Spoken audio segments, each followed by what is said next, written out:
Welcome all to NFL Pub Hub right here on Pub Sports Radio Week 16. We are already here. It's been an interesting start to the NFL weekend. I hope you guys got that cash. I'm sitting 4-2 and thankful. Did not think the Bears action would be coming through. I like my action. I'm feeling very good about my last 15 bets open on this card. I'm pumped up.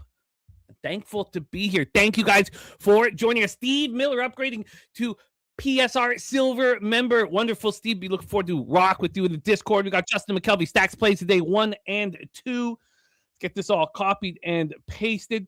Strategic investments. Chapiadora play today is the Kansas City Chiefs. The forgotten Kansas City Chiefs. We have a great show for you guys today. 9 cappers ready to attack the Week 16 card. Bobano hitting a leadoff for us. What a run Ian Cameron is on right now. In his last 2 shows, this is unbelievable. 18-4. 18-4 here with us. Up 13.45 units. Bobano hitting a leadoff. Then we have the triumphant return of Wine Time Sports. Should have had him on last week. I mean, he's been excellent with us throughout the year. We haven't had him on enough. 4 weeks here. He's 10-6 plus 3.25 units. Swept the board last week.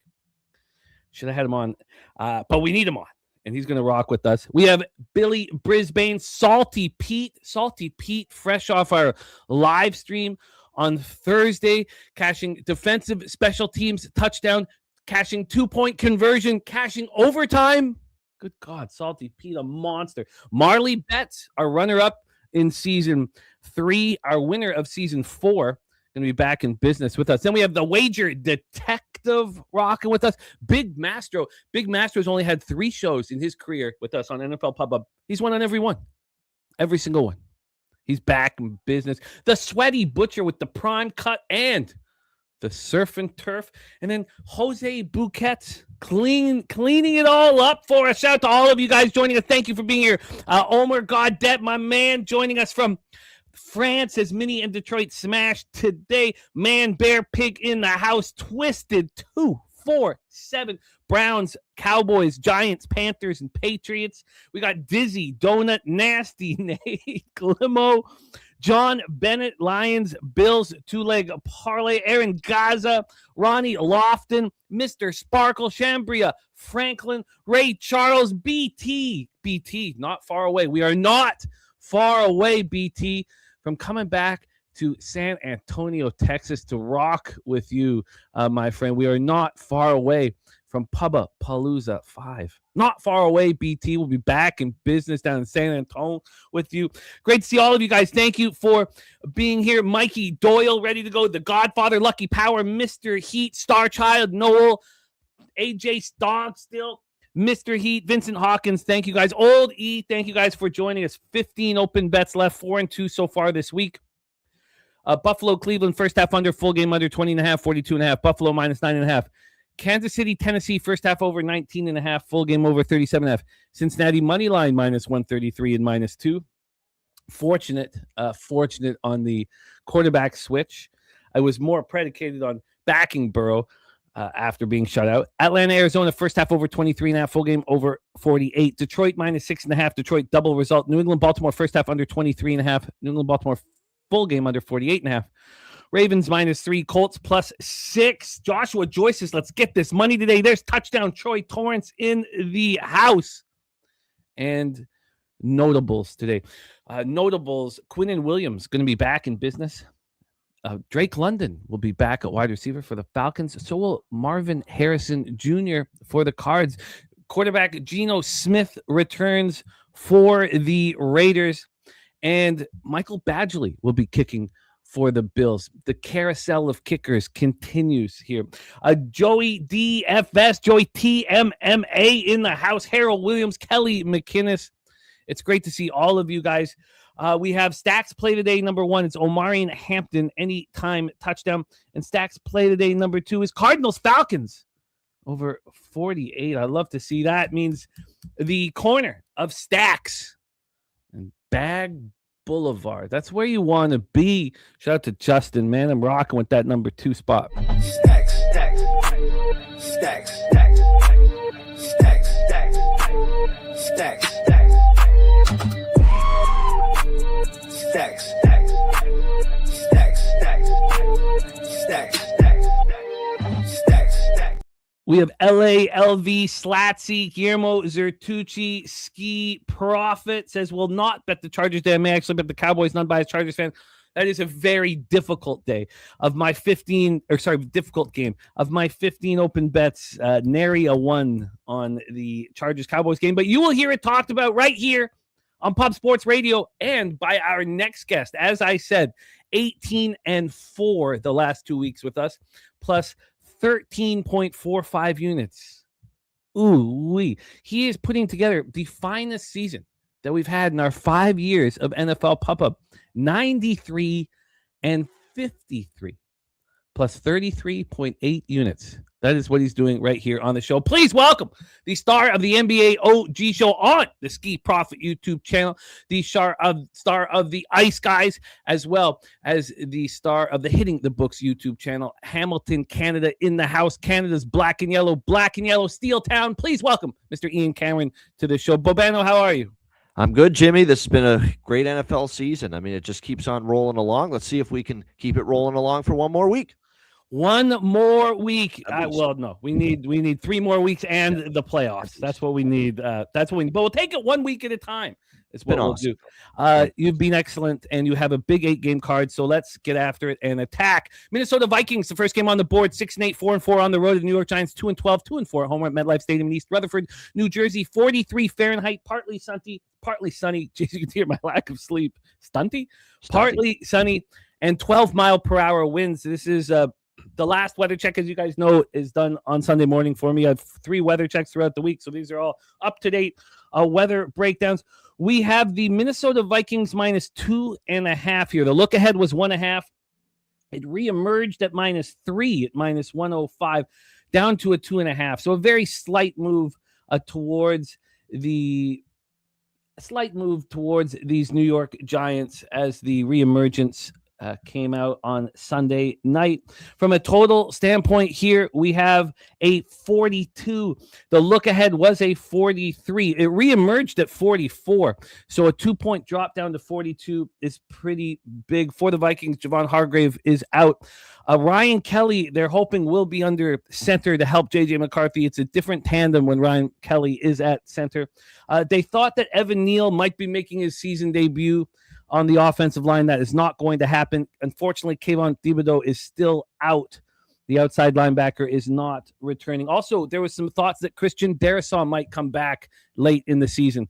That is gone. He's been placed on IR, so Justin School will be taking his place at left tackle. When we get to the cash flow, Bobano, for the first spot on the board for you, 56% of the tickets and 73% of the cash are on the Minnesota Vikings, 60% of tickets on the under, 75% of cash on the over. Ian Cameron, your first game, take it away.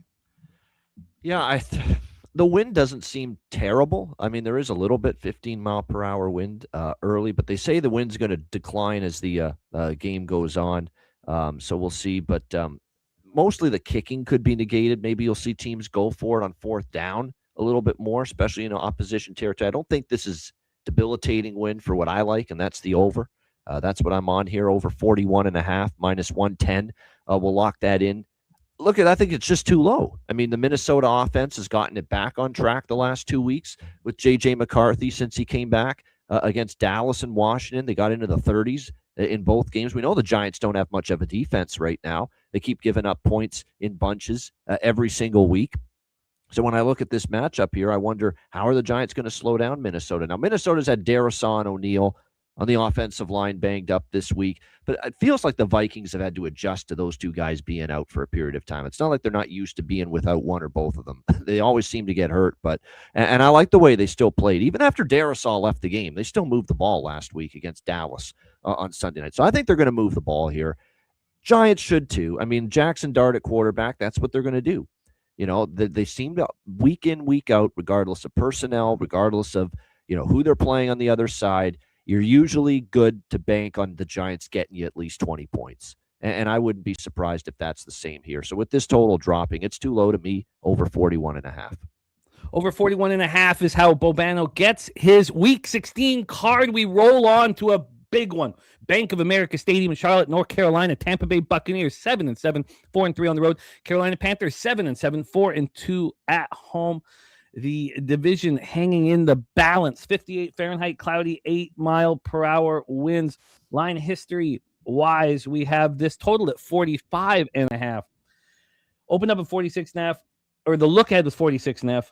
And it got bet down to 44.5, all on the look ahead. So a 2-point move to the under on the look ahead. Reemerges at 45 and has dropped down to 44.5. From a point spread perspective here, we have the Buccaneers -3, -103. The look ahead was 2.5, and it stayed there, basically. Stayed there. Reemerged at 2.5, got down to 1.5, got up to 3. The first time we saw a 3 was early in the week. I mean, we're talking on Monday, we saw a 3, and it just sat there. 3, we got the Thursday, Friday, the 3 sitting there. Now Carolina +3 is -117. The juice is coming in on Carolina. I looked at this Tampa Bay spot all week, and it was like the Falcons spot. There was a couple 3-point favorites that I couldn't get to. I just could not get to Tampa. I've got a division bet on them, so I feel like I kind of have them. 60% of tickets on the under, 59% of cash on the under, 55% of tickets on Carolina, and 63% of the cash is on Carolina. And, we often see teams not get healthier. They're we'll get healthier later in the season, and that just never happens because new injuries accrue. But the Tampa Bay Buccaneers are as healthy as they've been all year long in Week 16, which is impressive. Ted McMillan was injured or was questionable early in the week. He's fine and completely good to go. The Panthers are missing Tershawn Wharton, defensive tackle, and Trevor Wallace, inside linebacker, both out. Ian Cameron, take it away. Well, to me, if you're betting aside here based on talent, roster, experience, quarterback, you have to like Tampa here, but I can't back Tampa here. I mean, they look like a total mess. Todd Bowles 2 weeks in a row has been just absolutely, a disaster late in these games. They blew a 14-point lead here the last week against Atlanta. We saw him obviously go off with the profanity-laced tirade. I'm staying far away from this side. I actually lean to the Panthers a bit, but here's the problem with Carolina. They are a team that I don't know if they've got the experience, the savvy to win a game like this in December, a big-time game to try to win a division, to try to get into the playoffs. The pressure of these type of big games, I don't know if Carolina's handling it all that well. They didn't handle it well last week against New Orleans, I'll tell you that. They did not play well. They had a chance to really get one leg up on Tampa after the Bucs lost on Thursday night. They couldn't do it. So this is a real tough side. Again, the market's betting this thing under, and I'm against it. I'm on over 44.5. This is as good as the Tampa offense has looked going into a game all year. The O-line's in good shape. You finally got everybody there. Wirfs, and the O-line's about as healthy as it's been in a long time. You've got, obviously, all the receivers back now. Mike Evans came back last week. He was great. To go with Godwin, to go with Egbuka. Don't sleep on Tez Johnson. All of a sudden, you got a lot of weapons now.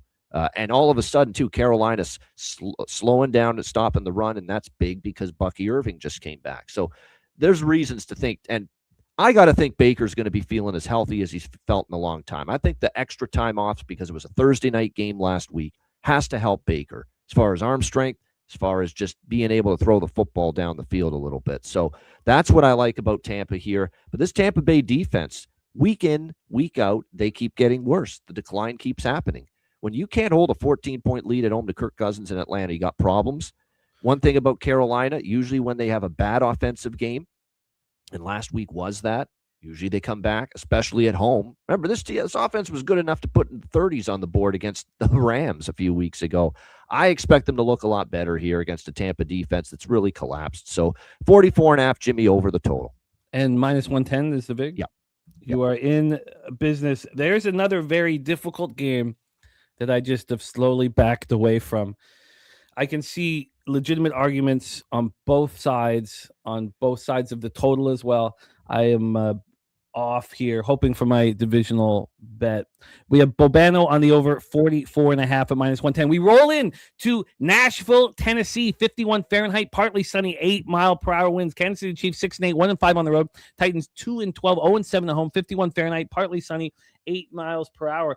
We have seen a pretty legitimate move back to the Kansas City Chiefs over the last 20 hours. From 4:10 p.m. yesterday, you could have got the Chiefs -2.5, -115. They're now -3 at -125. Even in the last hour, we've seen a 17-cent move towards the Kansas City Chiefs. Now, of course, the look ahead was 11. That was before Mahomes got hurt. It got bet down to 10.5. It reemerged at a 4 and dropped all the way down to that 2.5 that we were speaking of.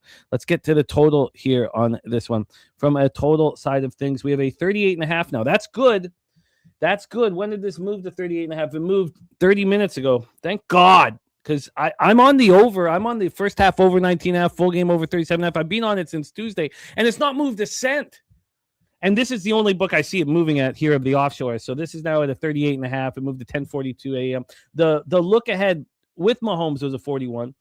Then it reemerges at 37.5 with Gardner Minshew. The Chiefs are not bringing anybody back. McDuffie out. Jalen Moore, offensive tackle, out. Rashee Rice going to be in concussion protocol for the rest of the season. Juwan Taylor, offensive tackle, out. Tyquan Thornton, also a wide receiver in concussion protocol. Derek Nadi, defensive tackle, sick, out. For the Titans, they have Oladejo, a linebacker, out with the fibula injury. Cedric Gay, another linebacker, out concussion-wise. But they're pretty healthy. And Jalen Armour-Davis trying to give it a go here. So here we go, Bobano. Cash flow-wise, we have 60% of tickets, 70% of cash on the Titans, 70% of tickets on the under, 61% cash on the over. Take it away, my friend. Yeah. I'm not worried about the market movement here. I like Tennessee here, +3.5. I think this is just classic late season situational spot for a team that's not used to being in this position. This is a Kansas City Chiefs team that it's not just the Super Bowl appearances. It's not just the Super Bowl titles. It's 7 straight times they've been to the AFC Championship game. Now here they are, eliminated, out of the playoffs, rarefied air for them. And Andy Reid has pretty much put the writing on the wall for the Chiefs. We're seeing key players, both sides of the football, sitting on both sides. A ton of players on both sides of the ball. Leo Chanel is one of their good linebackers. Is also there's just tons of players on both sides. And now you, of course, go to Gardner Minshew, the mustache man, with Patrick Mahomes dealing with the ACL injury. No question. Here's the thing with Minshew. He's gotten a lot of starts under his belt. This is still a bottom tier Tennessee defense when you look at it. So I still think there's probably a way for the Chiefs to be able to have some success offensively. But I think this is an opportunity for Tennessee offensively to also have success. I like the over, too, in this game. I think it's just a game that they're invested more, Tennessee. And I like the way all of a sudden, Tony Pollard sighting last week. What a big day he had running the football. He's had a couple lately. And obviously that helps out Cam Ward because it feels like it's been such a one-dimensional offense with a lack of a consistent ground game. And it's really, really hurt this Titans offense at times. But now all of a sudden, starting to run the football with a little bit of success. So, I think the Chiefs can move the ball a bit because it is Tennessee's defense. But I think Tennessee will here as well. And I think Tennessee's got a shot to win this game. But we'll take the 3.5, Jimmy, at -115 with Tennessee. And we'll also go over 37.5 here at -108. Over 37.5 at -108. Titans +3.5 at -115. 2 spots there for you, Bobana? Yes, that's right. And we roll on. I love to hear it. Love the breakdown. We roll on. We have Chargers, Dallas Cowboys. Ski Prophet talking about this spot in the chat. It is very difficult. It's a very difficult game. AT&T Stadium in Arlington, Texas. Even my dad is a season ticket holder. He's like, look, he's had the Chargers wrong often this year, especially of late, and he's just staying off here. Let's talk about this total 48.5. It's gone up to a 50.5, so we've had a 2-point move. Now that was the look ahead at 48.5. It reemerged at 49, but even there it's a 1.5 up to 50.5. Let's get to the point spread here for this one. We have the now down to it's not quite a pick 'em. It's not quite a pick 'em. The look ahead here was Dallas -2.5. It got up to -3, reemerged at a 1.5, Was a 2 most of this week, became a pick'em this morning at 7:13 a.m. So a big move early this morning towards the Chargers. Something we've seen with the Chargers is these big late moves have been right. We haven't seen one in a while, but earlier in the year, the big late moves, or the first half of the year, the big late moves were printing money, and now we have this big late move towards these Chargers late. Cash flow wise, we have 73% of the tickets on the Chargers, 56% of the cash, 54% of tickets on the under, and 68% of cash on the over. It seems like the offshores are giving more credence to Chargers action than these legal bets. Injury-wise here, Deron Bland out. So is Tyler Guyton, cornerback and offensive tackle, respectively. The big question is, Trayvon Diggs, will he play? We know that Quinn Williams was a full participant, so we expect him to, or if he's already cleared concussion protocol, he's going to be in the lineup. And then for the Chargers, Pipkins is expected to play, but he's banged up. RJ Mickens, their safety, is out. So is Darius Davis at wide receiver. Bud Dupree, outside linebacker, and Q are supposed to try to play, as is Elijah Molden and T.R. Tart. Take it away for us here, Ian. Big one, Chargers, Dallas. Yeah, one of the reasons I'm having a great season is that when I see a line that's a little bit, you question it a little bit, you're wondering what the hell is going on here. You don't ponder it, you attack it. And from my standpoint, I've talked myself into betting stuff that, wait a minute, how is this possible? And, it's worked out. So with that being said, I'm on the Chargers here, plus 1.5, minus 110. It's a wrong team favor to me. I know Dallas now officially eliminated too, because the Eagles got the win yesterday to clinch the NFC East, so they're officially out.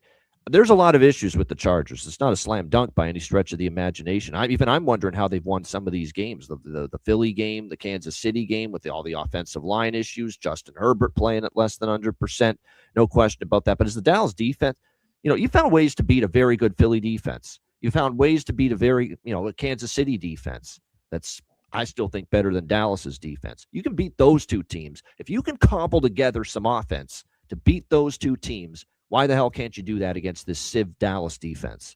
I think they can. I don't know what we're going to get from Dallas. I don't know where their headspace is at going into this game. Their offensive line, I think, is going to be in trouble. I think Dak's going to be under pressure because the Charger defense has been tremendous here the last few weeks. So, yeah, a Chargers here plus 1.5 for me. I understand it completely. I guess the Chargers can't screw around. They haven't clinched anything yet, and now there's also still a door open for the AFC West.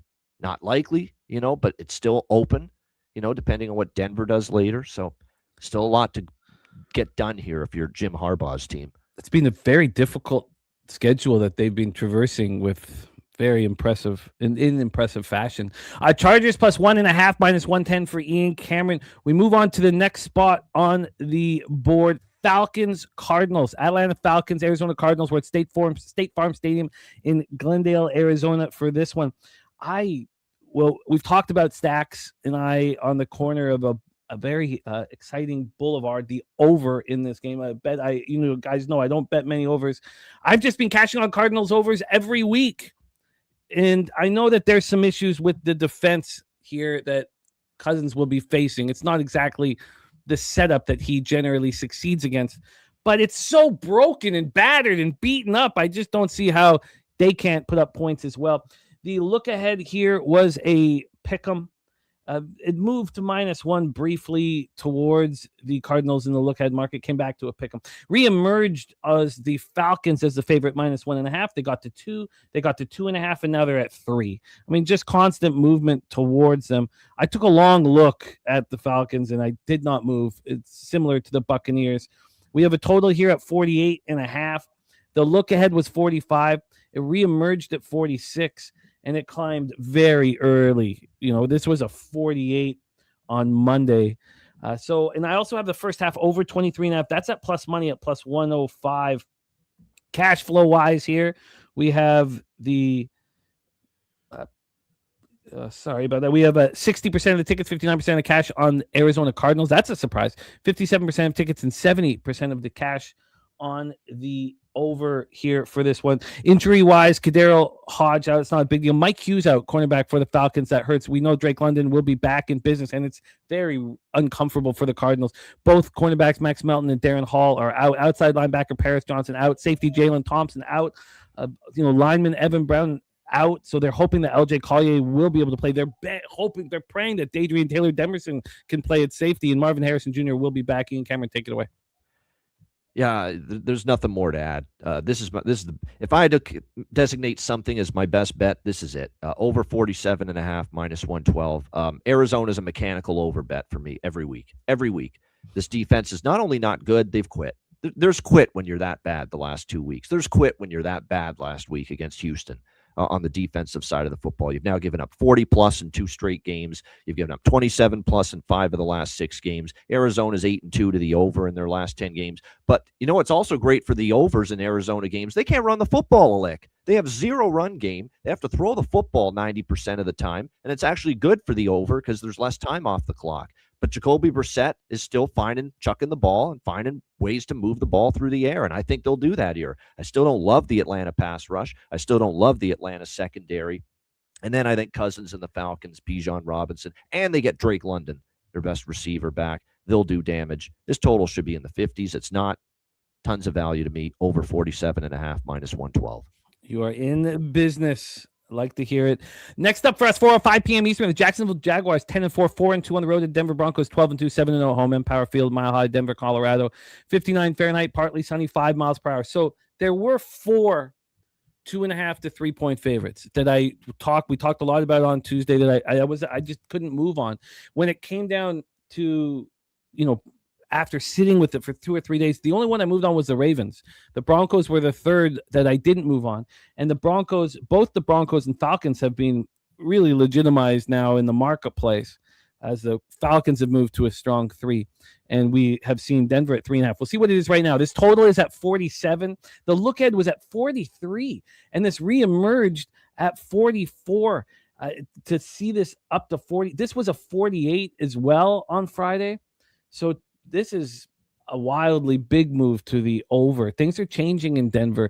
This total now is sitting at 47. From a point spread perspective now, we have seen this Denver into the 3.5 range. So it's a big move from the 3 to 3.5. The 3 didn't make sense to me, and I was just like a moose in the headlights. The 3 dropped down to 2.5, got to 3. This is all in the look-ahead market. It reemerged at a -3 at plus 100.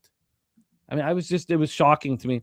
Now we're at a 3.5, which is where I think it should have opened, but they let the, sharp action, I guess, dictate that. But still, the line just wasn't big enough here. If it had opened at a -3 at -120, I'd be probably on them right now. That plus 100 just threw me for a loop, and I wish it didn't, because now the books have moved this to 3.5. 55% of the tickets, 64% of the cash on the Broncos, 59% of tickets on the under, 56% of cash on the over. 2 healthy teams battling here. Take it away. So you wanted to be on Denver, but market conditions left you unsettled? Is that what I'm hearing? Well, but now we have a 3.5, and now the market has said, no, you should have moved on it. Right. But I'm moving the other way, actually, quite honestly, in this game with Jacksonville. Now, here's the problem. Jacksonville's faced a very weak schedule. I totally understand that. Maybe they get, they pay the price for it here. They go to Denver. They get beaten soundly. It has been Jets, Colts when Daniel Jones got hurt, Titans and Cardinals the last 4 games. It's a pretty weak slate. I do agree. But I've just had this feeling all week about this game with Denver. And Bo Nix coming off the perfect game last week against Green Bay. Huge win. People were teeing that up as maybe a Super Bowl preview, that game last week. That here's the week where they go back a little bit. They just, in a battle, start to finish, and just find a way to just sneak one out. Keep in mind with this Denver team, 6 of their last 9 wins, okay? 6 of their last 9 wins that Denver has had have been by 3 points or less. That is why, to me, the significance now of getting the hook with Jacksonville means a lot.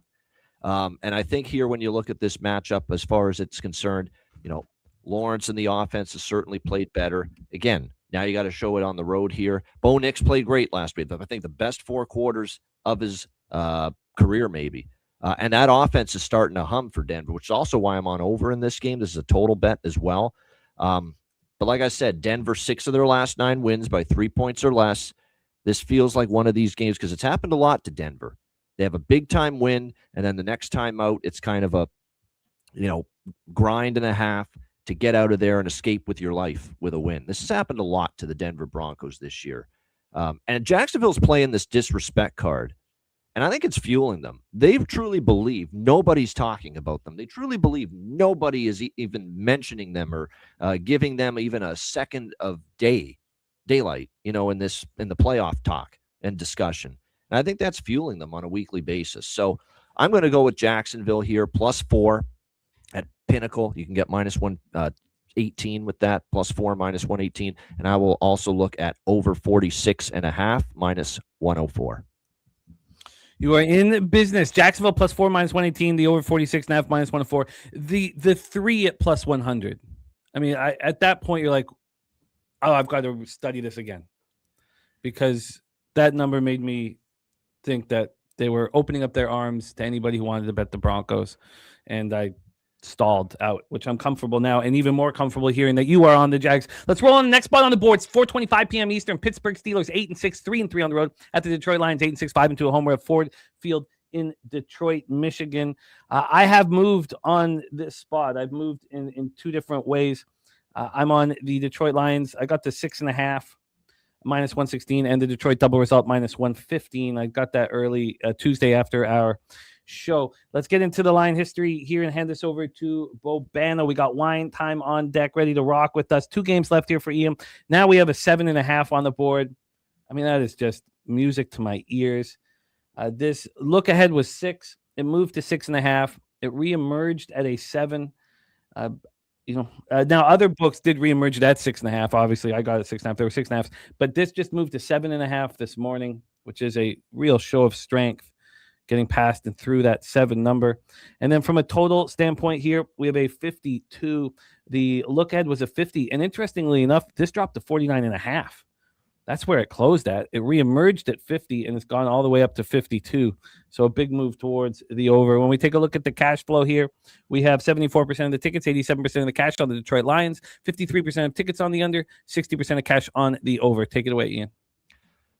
This is one of these games you attack the way I am when you have, 33 units of profit in the NFL on the show this season. Normally, maybe you'd be a little bit more reserved if you're having a mediocre season or a down season. But we're flexing we're spreading our wings here with this Steelers-Lions game because I know you really like Detroit in this spot, and so do I here with the Detroit Lions. It's just Dan Campbell and this Lions team. Off a loss, it's been phenomenal. And especially when they're at home at Ford Field. One thing that's interesting, too, if you like Detroit to win this game here, and I do, all of their wins, all of them, have been by 7 points or less. Or 7 points or more, 7 points or more. They've won by at least a touchdown in every single victory.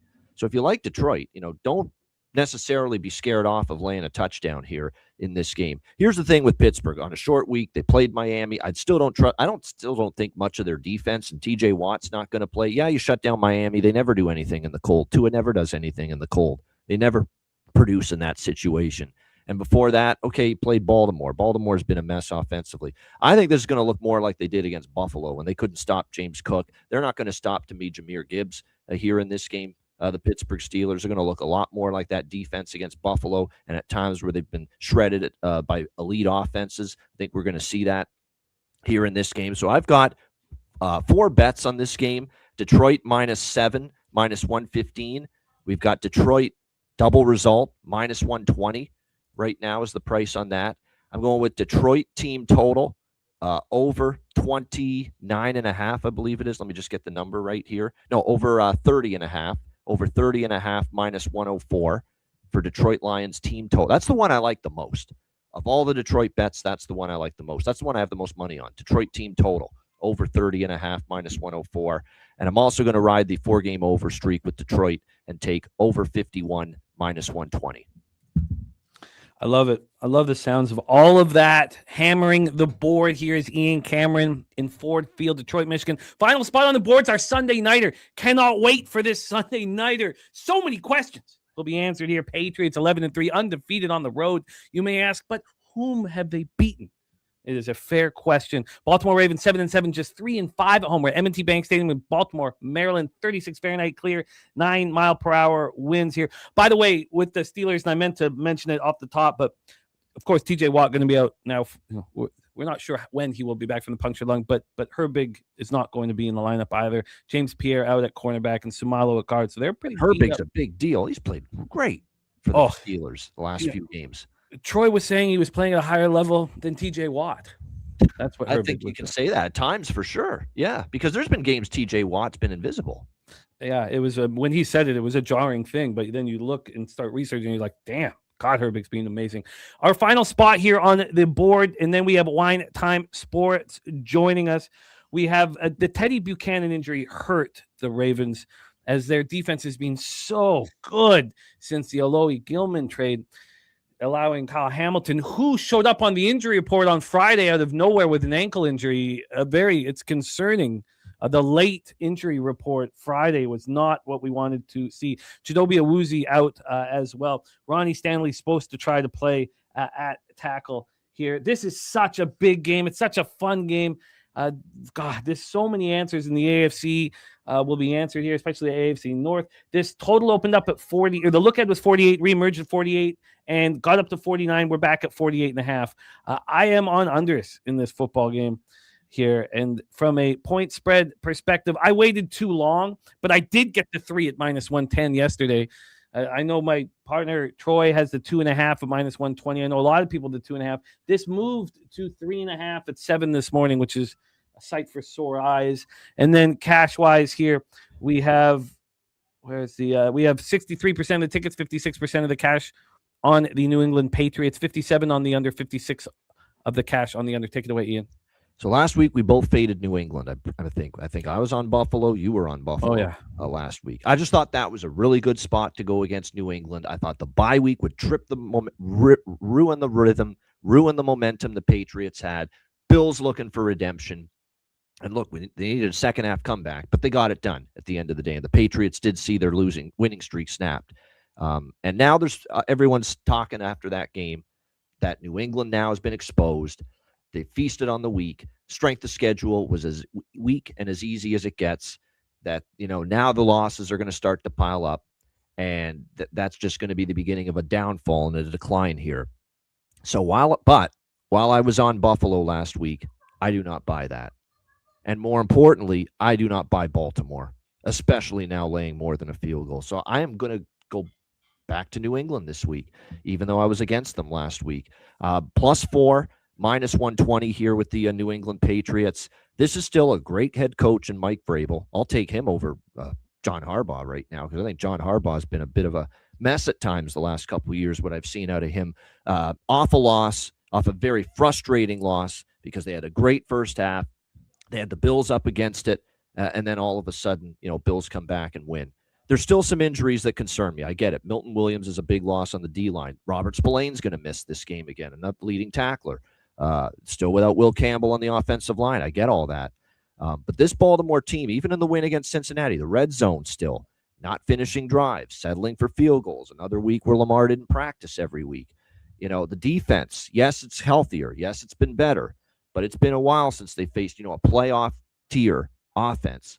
And when they have at times this year, it's been ugly for the Ravens defense. And I think Drake May and company can certainly, their offensive side of the football is still pretty strong. They showed it last week, even in the loss against Buffalo. I think Baltimore wins. It's not by more than a field goal. I think this is a great game. Looking forward to it. But I'm on the New England side here. +4, -120. I think people are throwing them in the garbage can after one loss far too soon. I'm also going to go over here because I trust the New England offense to move the football here. Over 48, -114.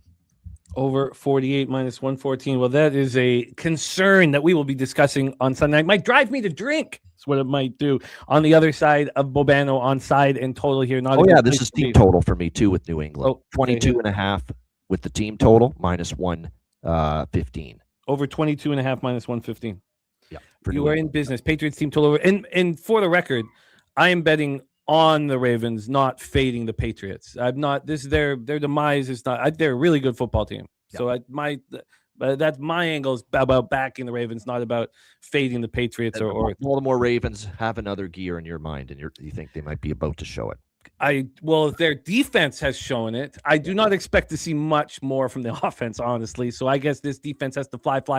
And Harbaugh has a whole plan in set up for the Buchanan injury, which we broke down heavily on Tuesday. Bankroll blitz. Patriots +4 over 48. Patriots team total over 22.5. Detroit -7. Detroit double result. Detroit team total over 30.5 and the over 51 in Pittsburgh. Detroit. Jacksonville +4 and the over 46.5 in Jacksonville. Denver. Over 47.5 in Atlanta. Arizona. Chargers +1.5. Titans +3.5 and the over 37.5 Kansas City. Tennessee. Over 44.5 in Tampa Bay. Carolina. Over 41.5 in Minnesota. New York. 18-4 plus 13.45 units in his last two appearances. 93-53 on the season here, plus 33.8 units.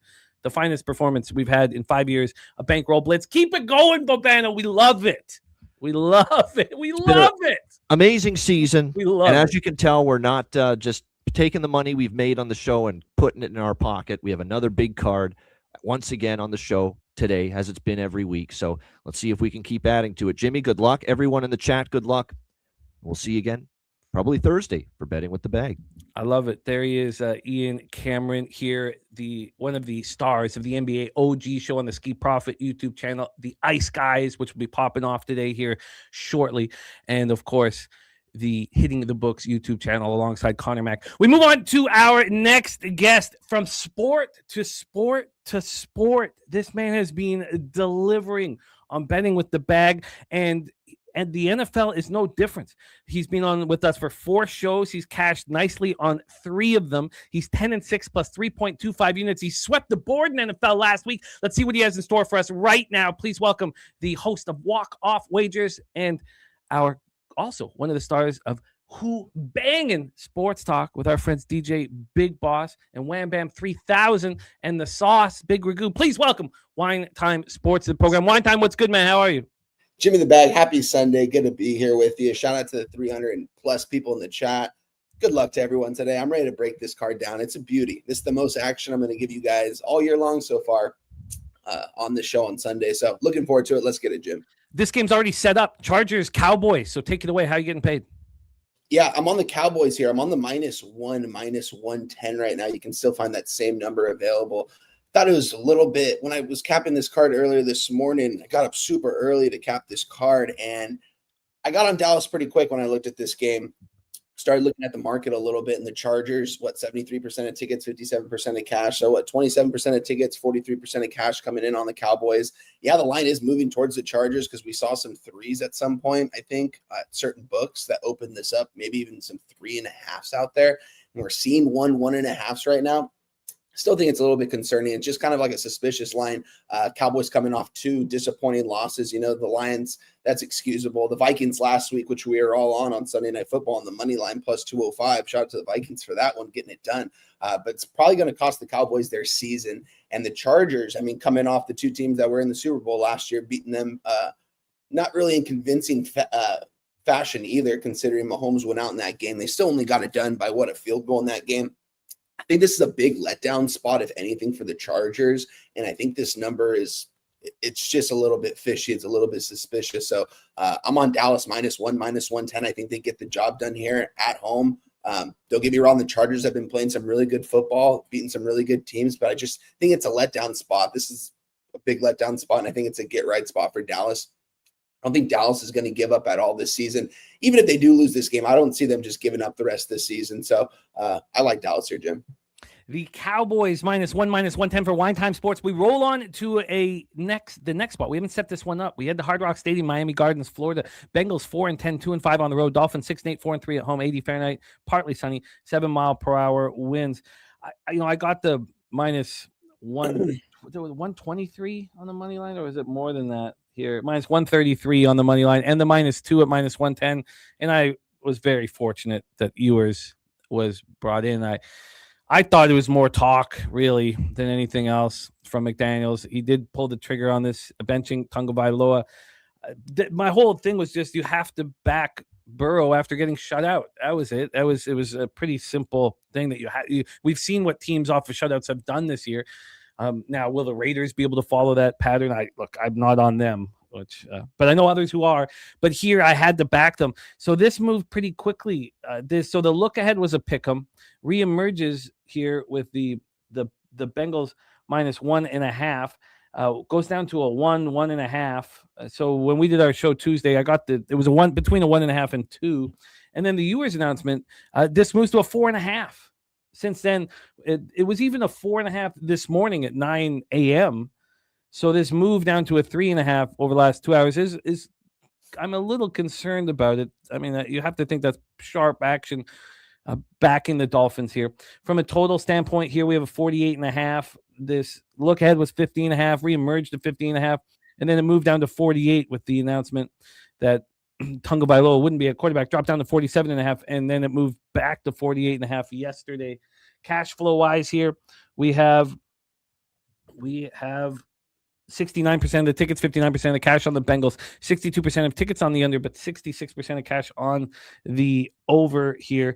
Noah Fant, tight end, out for the Bengals. Defensive end Joseph Asai out as well. T. Higgins will be back, is cleared concussion protocol. They expect to have B.J. Hill at defensive tackle. Minka Fitzpatrick is out for the Dolphins, but Elijah Campbell is supposed to give it a go at defensive back, as is Jordan Brooks at linebacker.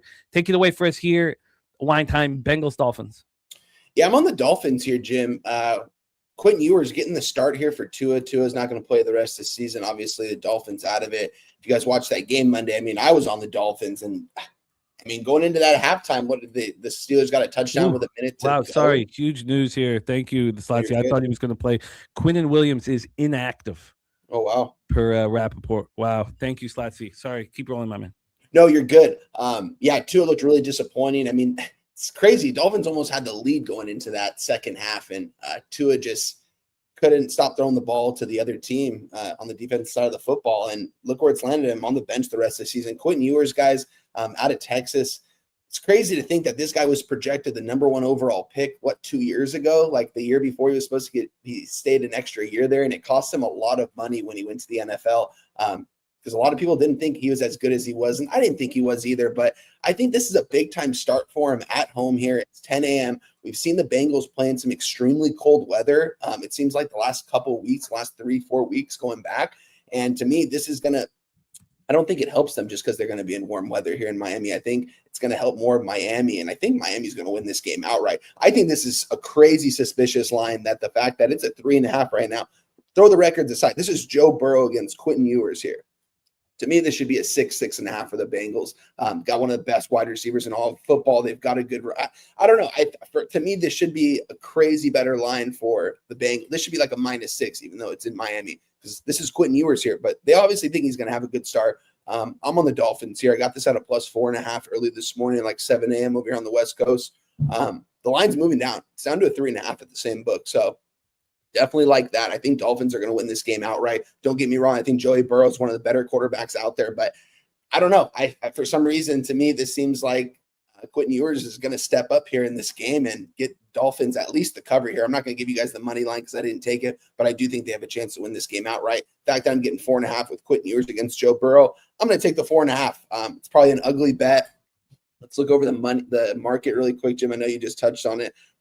What is it? 32% of bets and 41% of cash coming in on the Dolphins, and it's moving towards them now at this point because this was a 4.5 early this morning.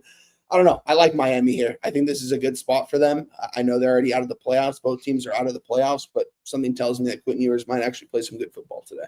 I mean, you timed it perfectly. So, I mean, that's part of the battle here. Getting that 4.5 as we see 3.5 across the board. We have wine time on the Dolphins plus 4.5. The next 4 games here for wine time, we've already set up, so we'll go rapid fire through them. I don't need to do any setup. We have a huge one. Buccaneers, Panthers at Bank of America Stadium in Charlotte, North Carolina. Take it away. It's a fun game right here. Good divisional game. Tampa Bay, I think it's kind of telling that they're -3 on the road against the Panthers. You know, they both have the same record. Who thought the Panthers would have 7 wins at this point in the season? I don't think many people would have, but they've actually been playing some pretty good football, and they've been cashing good when they've been the dogs. But for me, being at home and that they're a +3 here against the Buccaneers, division rival, I think the Buccaneers take care of business here. I went a different way, though. I think both offenses are going to be able to move the ball, and there's not going to be a lot of defense played in this football game. So I moved on the over 45.5 -110. can still get that same number available pretty much everywhere. Line's not moving. To me, I think this is going to be a 50 piece in this game. I know it's a divisional game, but to me, both of these offenses, I think, are going to be able to move the ball. I don't think the defenses are going to make a lot of stops here. And I was debating on the first half over as well, but I just stayed with the full game over. So short and sweet, I'm on the over 45.5 minus 110. Over 45.5 minus 110 for Wine Time Sports, which takes us to MetLife Stadium in East Rutherford, New Jersey. Vikings, Giants. This is a game where I've heard people on either side of the total, but I've not seen many people hammering the side. We've already set this game up. Wine Time, take it away. Yeah, another interesting game here. New York Giants, obviously not going anywhere anytime soon. The Vikings been playing some better football, especially the last couple of weeks here. And I think going forward, I don't know about J.J. McCarthy. I'm going to have to evaluate him at the end of the season. I don't think he's a very good quarterback, but he's definitely has improved this season as each start has gone by, it seems like to me. But again, to me, I'm on the New York Giants here. I'm on them in a couple different ways. I ended up doubling up on this New York Giants team that I've been fading pretty much all season long. Got the Giants at a +3 minus 120 this morning. I also moved on them first half +1 at +100 in the first half. I think the Giants are going to be able to win this game outright. I think this is a letdown spot for the Vikings. I think the Giants are actually going to play some pretty decent football here in this game at home. So yeah, I doubled up on the Giants here, Jim. I think that this is good money. I'm going to look at the market here just to see where we're at because it's moving as everyone's getting their bets in for today. 41% of tickets and 29% of cash coming in on the Giants, and we're seeing some 2.5s right now. What did this line get to? This 3 did this open up at a 3, Jim? No, it opened up at a juiced 2.5. But let me just walk us through this line history here because we see the 2.5s again. The look ahead was 1.5. And excuse me, it did open up. It did reemerge at -3 at -105. It didn't move to 2.5 really, which was a big sign. It didn't move to 2.5 until Friday afternoon. It stayed at 2.5 right now. So right now you can get, Vikings -2.5 and -120, which is, it's pretty fishy.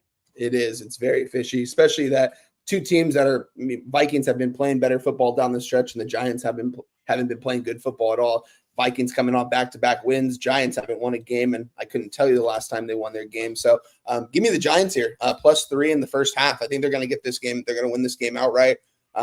Yeah, I like the Giants here, Jim. Giants +3 -120. Full game, Giants first half +1 +100. Wine Time takes us to Ford Field, Detroit, Michigan. Lions, Steelers. I mean, we have an incredible Sunday nighter, but this is going to be a money Sunday afternoon spot. Take it away for us. Oh, yeah, this is going to be a really good game here if you're back in the Detroit Lions at least. I'm on the Detroit here in this spot. I moved on in a couple different ways here, guys. I moved on the first half. I moved on the first half over 26 -110 in the first half. I think there's going to be a lot of points scored, mostly by the Lions here in this spot. I think they're going to probably be able to put up a 20-piece here in the first half. Thinking about moving on their first half team total. I am going to be on their full game team total, but I'm also on the Lions -1 and the over 46 and a 6-point teaser -120. We just need the Lions to win and for this to hit over 46 points. And I don't think we're going to have any issue doing that. I think the Packers are going to be able to score some points, especially when they're down majority of this game. I think there's going to probably be some prevent defense, probably going to get some scoring in that second half. So, and I also moved on the Lions team total over 28.5 -130. It's really juicy. I like it though. I think they're going to put up more than 4 touchdowns on the board here. Letdown spot for the Pittsburgh Steelers. This line is really fishy too. Two teams with the same record fight for the playoffs. But yet the Detroit Lions coming off a loss or a touchdown favorite against the Pittsburgh Steelers. Again, coming off, I don't know if that's an impressive win against the Dolphins because Tua pretty much just threw them that game, that second half. So yeah, I like Detroit here. I think this is a smash spot. Double result could end up getting on my card before this kicks off. What is this, 1:25 start time over here for me? So still got some time for this game. So yeah, I'm on the over 26 first half teaser and then the team total over, Jim. And the 28.5, what was the vig on it? -130. -130. We got hammered, both Bobano and Wine Time hammering the Steelers-Lions game. Final spot on the boards, our Sunday nighter, Wine Time Patriots, Ravens. I hope you can join us this evening. Get the sauce out and have some fun. Take it away, my man. Yeah, I'm on this. I think we agree on this game, Jim. I'm on the Ravens here, -3, -120 at home here against the New England Patriots, the mighty New England Patriots. I think both these teams, we're going to see both these teams. I don't know, Ravens, if they're going to be able to make this playoff run, they're going to have to probably win out their games, and it starts here on Sunday night at home. I think the line's like this for a reason, -3. We're going to probably see 3.5s if we're not seeing 3.5s already. They're back. They're here. Yeah, I mean, this is a clear-cut Ravens spot here. I mean, I get it if you're on the New England Patriots. If you've been backing them all season long, you've been making a ton of cash doing it, but this is just a Ravens spot, it seems like to me, when I cap this. Two good football teams, but I think the Ravens want this game a little bit more at home. I think Lamar's going to play some pretty good football here tonight, so I'm on the Ravens -3 at -120. A little bit juicy, guys, but I think the Ravens are going to win this game by more than 3 points here, so I'm with you. Nasty Nate's not says do not need to join live stream with that take. Omar says, when you guys going to give up on this bad Ravens team? Never. No, this will be it. This will be it. If they let this one go, then I'll give up on them. Ravens -3, -120. The first half over 26 and Steelers Lions -1 over 46. Teaser -120 and Lions team total over 28.5 -130. Giants +3 full game. First half +1 at +100. The over 45.5 in Tampa, Carolina. Bengals, Dolphins. He's got the Dolphins +4.5. Cowboys -1 at -110. Our guy Wine Time Sports in the house puts all his action out on X from sport to sport to sport. This man gets that cash. Wine Time, thank you for your time and energy, man. Pop your X handle here in the chat. Please support our friend Wine Time Sports. Wine Time, any last words for the Capper Sport and Show? Oh, appreciate you as always for having me, Jim. I'll be talking to you very soon. Shout out to everyone that's going to be breaking down the card with you today. Good luck, everyone. I'm out of here. There he is, Wine Time Sports in the house a week before becoming a dad. Pretty exciting time. Let's roll in here for our next spot. We have a capper who is hitting hard right now on NFL Pub Hub, and 12-8 he is.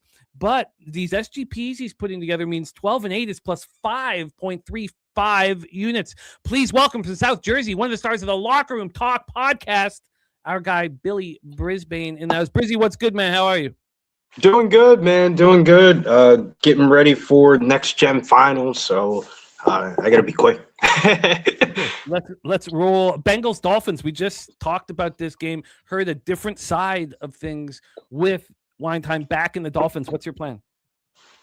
Complete opposite side here for me. Same game parlay is going to be Joe Burrow over 1.5 passing touchdowns and Jamar Chase anytime touchdown plus 114. We're going to try to keep it clean. If you want to add some receptions or passing yards to it, you can definitely do it and play around with it. My first bet, I was doing that, but I was like, you know what? I'm going to keep it clean. Crazy to think that Jamar Chase hasn't scored in 7 weeks. I'm not a their due guy, but I mean, he feels pretty due getting 12.1 targets per game. Higgins back in the lineup. I don't think he's going to draw as much defensive attention as he did in past weeks. This kind of feels like a spot where the Bengals get their swagger back, going down to Miami, Christmas time. Miami was lit on Friday for the Joshua Paul event. I don't think Quinn Ewers is that good. He's a turnover machine. I think the Bengals get right here, and I think it's going to be Jamar Chase, and Joe Burrow getting right. Plus 114 was the 2-leg parlay. Plus 114. Can you give me that again? That's Burrow over 1.5 passing touchdowns and Chase anytime touchdown. Chase anytime touchdown at plus 114. And the over 3.5 rounds at plus money was a banger, man. It was so much fun. I was like, every time he would grab Joshua's legs, I'd say, stay down there, hold them legs. Oh God, it was laughing. It was one of the weirdest things ever. I had the knockout prop parlayed, so it was like I'm rooting for both things to happen at the same time. Like, don't knock him out yet. Don't knock him out yet. It was so funny. There was so many laughs. I'm sure everybody watching that fight with friends was laughing nonstop throughout the whole fight. It was great. Very easy fight to add humor to. Let's roll on though. We have Jets Saints, Caesar Superdome in New Orleans, Louisiana. We've yet to set this one up. We've had this huge move towards the New Orleans Saints. Huge. Right now, the Saints are -6.5 and 7s are coming. The look ahead was 2.5.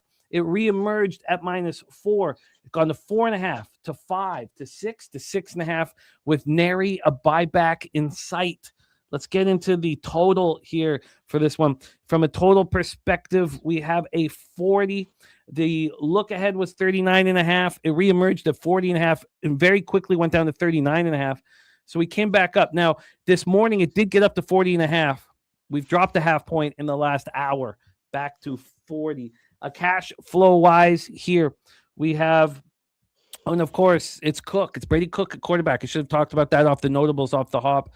Brady Cook will be a quarterback we expect for the rest of the season now. 72% of the tickets, 72% of cash on New Orleans, 65% of tickets on the other, 57% cash. Take it away, my man.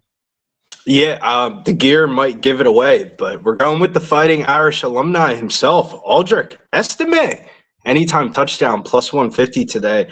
I mean, the Jets have been just god-awful towards the running back position. I know fantasy scores don't translate to sports betting, but damn, they've allowed the most fantasy points per game to RBs across the last 5 weeks. If you just look at these monster performances, ETN 3 touchdowns last week. Miami had 3 touchdowns from their running backs 2 weeks ago.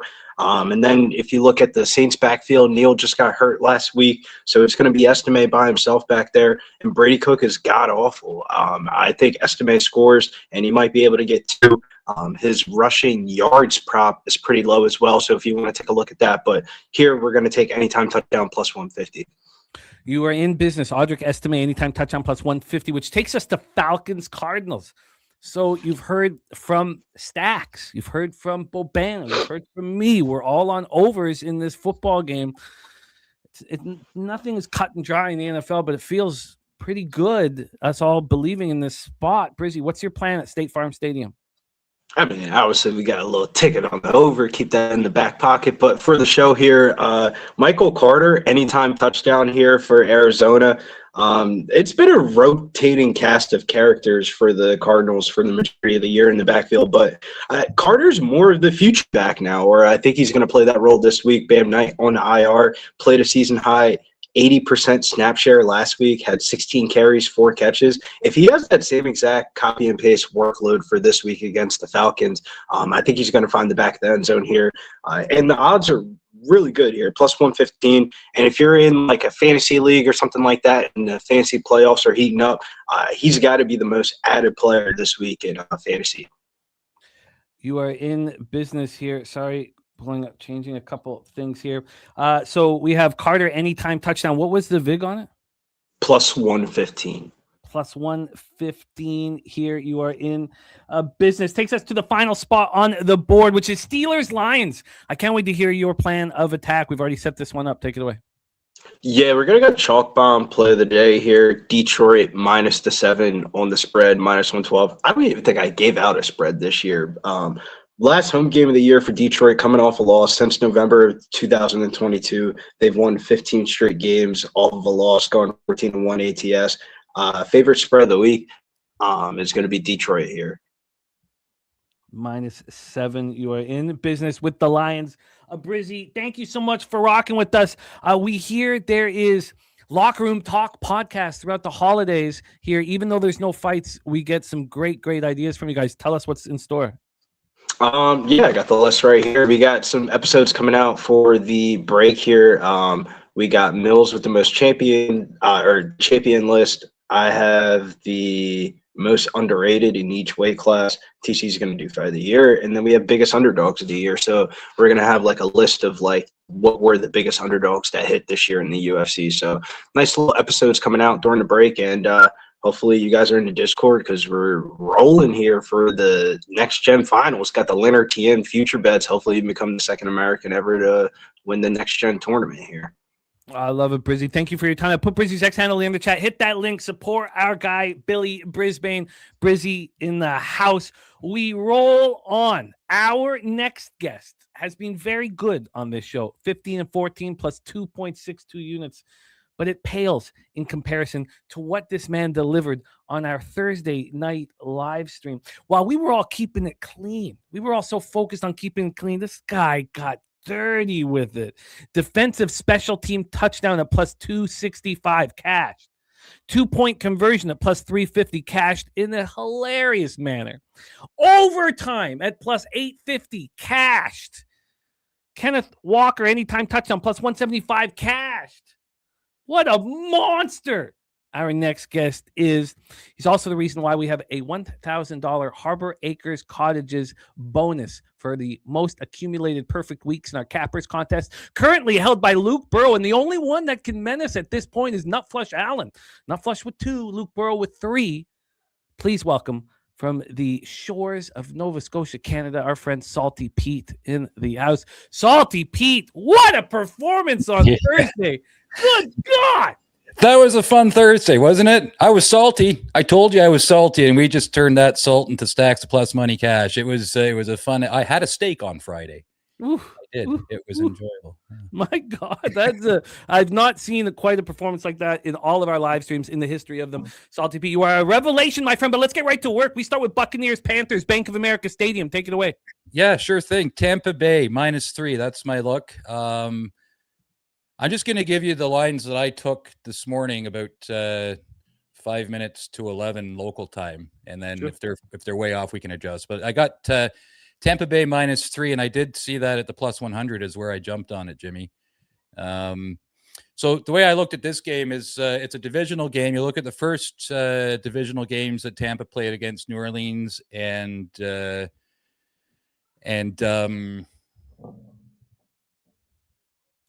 their first 2 divisional games they won, and their second 2 divisional games against those 2 same teams they lost. They haven't played Carolina yet. They play them again in 2 weeks. I think Todd Bowles and all that profanity was speaking directly to Baker Mayfield. I think he understands that kind of communication. And I think this is a spot where they've been hanging on to something all season for this divisional game and for this Carolina matchup. So I like Tampa Bay to go on the road and win this divisional game -3. I think it's a good value at +100. +100. Wow, Earl, I didn't know that it had not been updated. Wow, what a twist. What a twist in the ever-evolving story. I will talk to Swiggy. What a twist, Earl. What a twist. Thank you for sharing that. ESB is 3 perfect. Okay, we'll get that updated for everyone who's on our Pub Sports Radio site. Next spot up here is Jets Saints, Caesars Superdome in New Orleans, Louisiana. I just thought nobody got the perfect weeks since week 10, but we'll get that fixed. Jets Saints, take it away here for us, Pete. Yeah, Jets Saints. I think this is a personnel matchup, and I think New Orleans has far better personnel.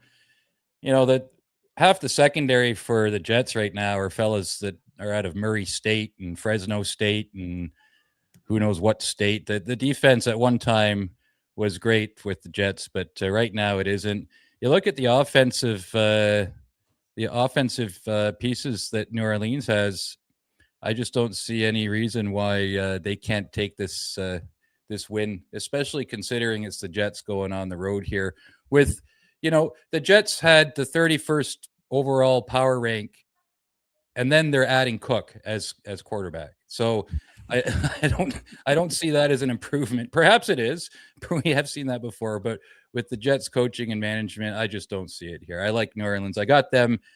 I took them at -5.5, -135 is where my numbers ended up there.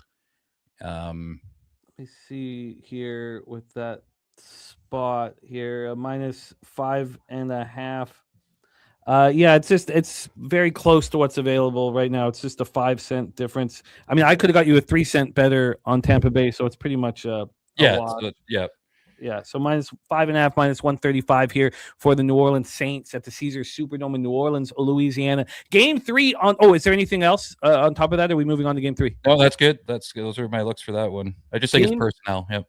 Game 3 on the board here. Jaguars, Broncos for Salty Pete. This is very, very interesting spot. Take it away. Well, the way I'm looking at this game is a better coach, a better defense, a home game, an altitude game, a bit of a weather game for a Southern team. I'm on Denver. I got Denver -3 at -122. I just think all around this is, yeah, I get it. Jacksonville had a great game last couple of weeks, but I don't see them going up against Denver's defense and a really, really bright offensive coach. And you could tell that Peyton and Nix are just hitting it off, and so are a lot of the guys. Like, the offense just seems to be rolling for me. Home game, I know a lot of a lot of punters are looking at this and thinking like it might be a kind of a letdown spot. I don't see it that way. It might not be a blowout, but I think at the very least it could be a field goal game, at which point we might get a push on it. You know me, I don't like taking the round numbers, but I think in this spot that's what I'll move on. So Denver -3, I got that at -122. I don't know if that's It's -123 I could get right now. So again, it works because this all works fine. Broncos -3 at -122 for Salty Pete, which takes us to our Sunday nighter. Salty Pete, M&T Bank Stadium in Baltimore, Maryland. I'm so pumped up for this football game. Now, my friend Omer thinks that my heart is going to be broken, shattered into pieces when the Ravens lose at home and the Patriots become 7-0 on the road. What's your take here? Well, there's a lot of tough games to cap this week, and I stayed off quite a few. That Miami-Cincinnati game being one of them. This one, I think I like the way it looks. John Harbaugh is a pretty advanced offensive coach, mind. He comes up. Baltimore has a lot of moving parts on its offense, and they haven't been practicing. And when you have that many calls in your playbook, and your playbook is that deep with that many pawns on your offense, and you haven't been practicing with your quarterback as much as perhaps this time in the year you should be, I just think it's an opportunity for New England to light them up and to show them that it takes practice to get to perfection. And we see the record, and I think the offense is kind of falling apart for Baltimore right now. A lot of people talk about New England's strength of schedule being a 32 on the season. Well, Baltimore's was 27th. So I don't think that's a huge talking point, especially in this matchup. I like the spot here for New England. I think Vrabel is really getting the best out of Drake May there, and it's not anything at all like the Will Levis era in Tennessee. I think this is much different. So that's my look on this one there, Jim. It's New England +3. I got that at +100. The same time I moved on Tampa Bay. Patriots +3 at +100. I'm going to take a look at that right now because it's changed drastically now. This line's moving fast to the Ravens. So all the other ones haven't. You got to get it, but the +3.5 is available at -110 now.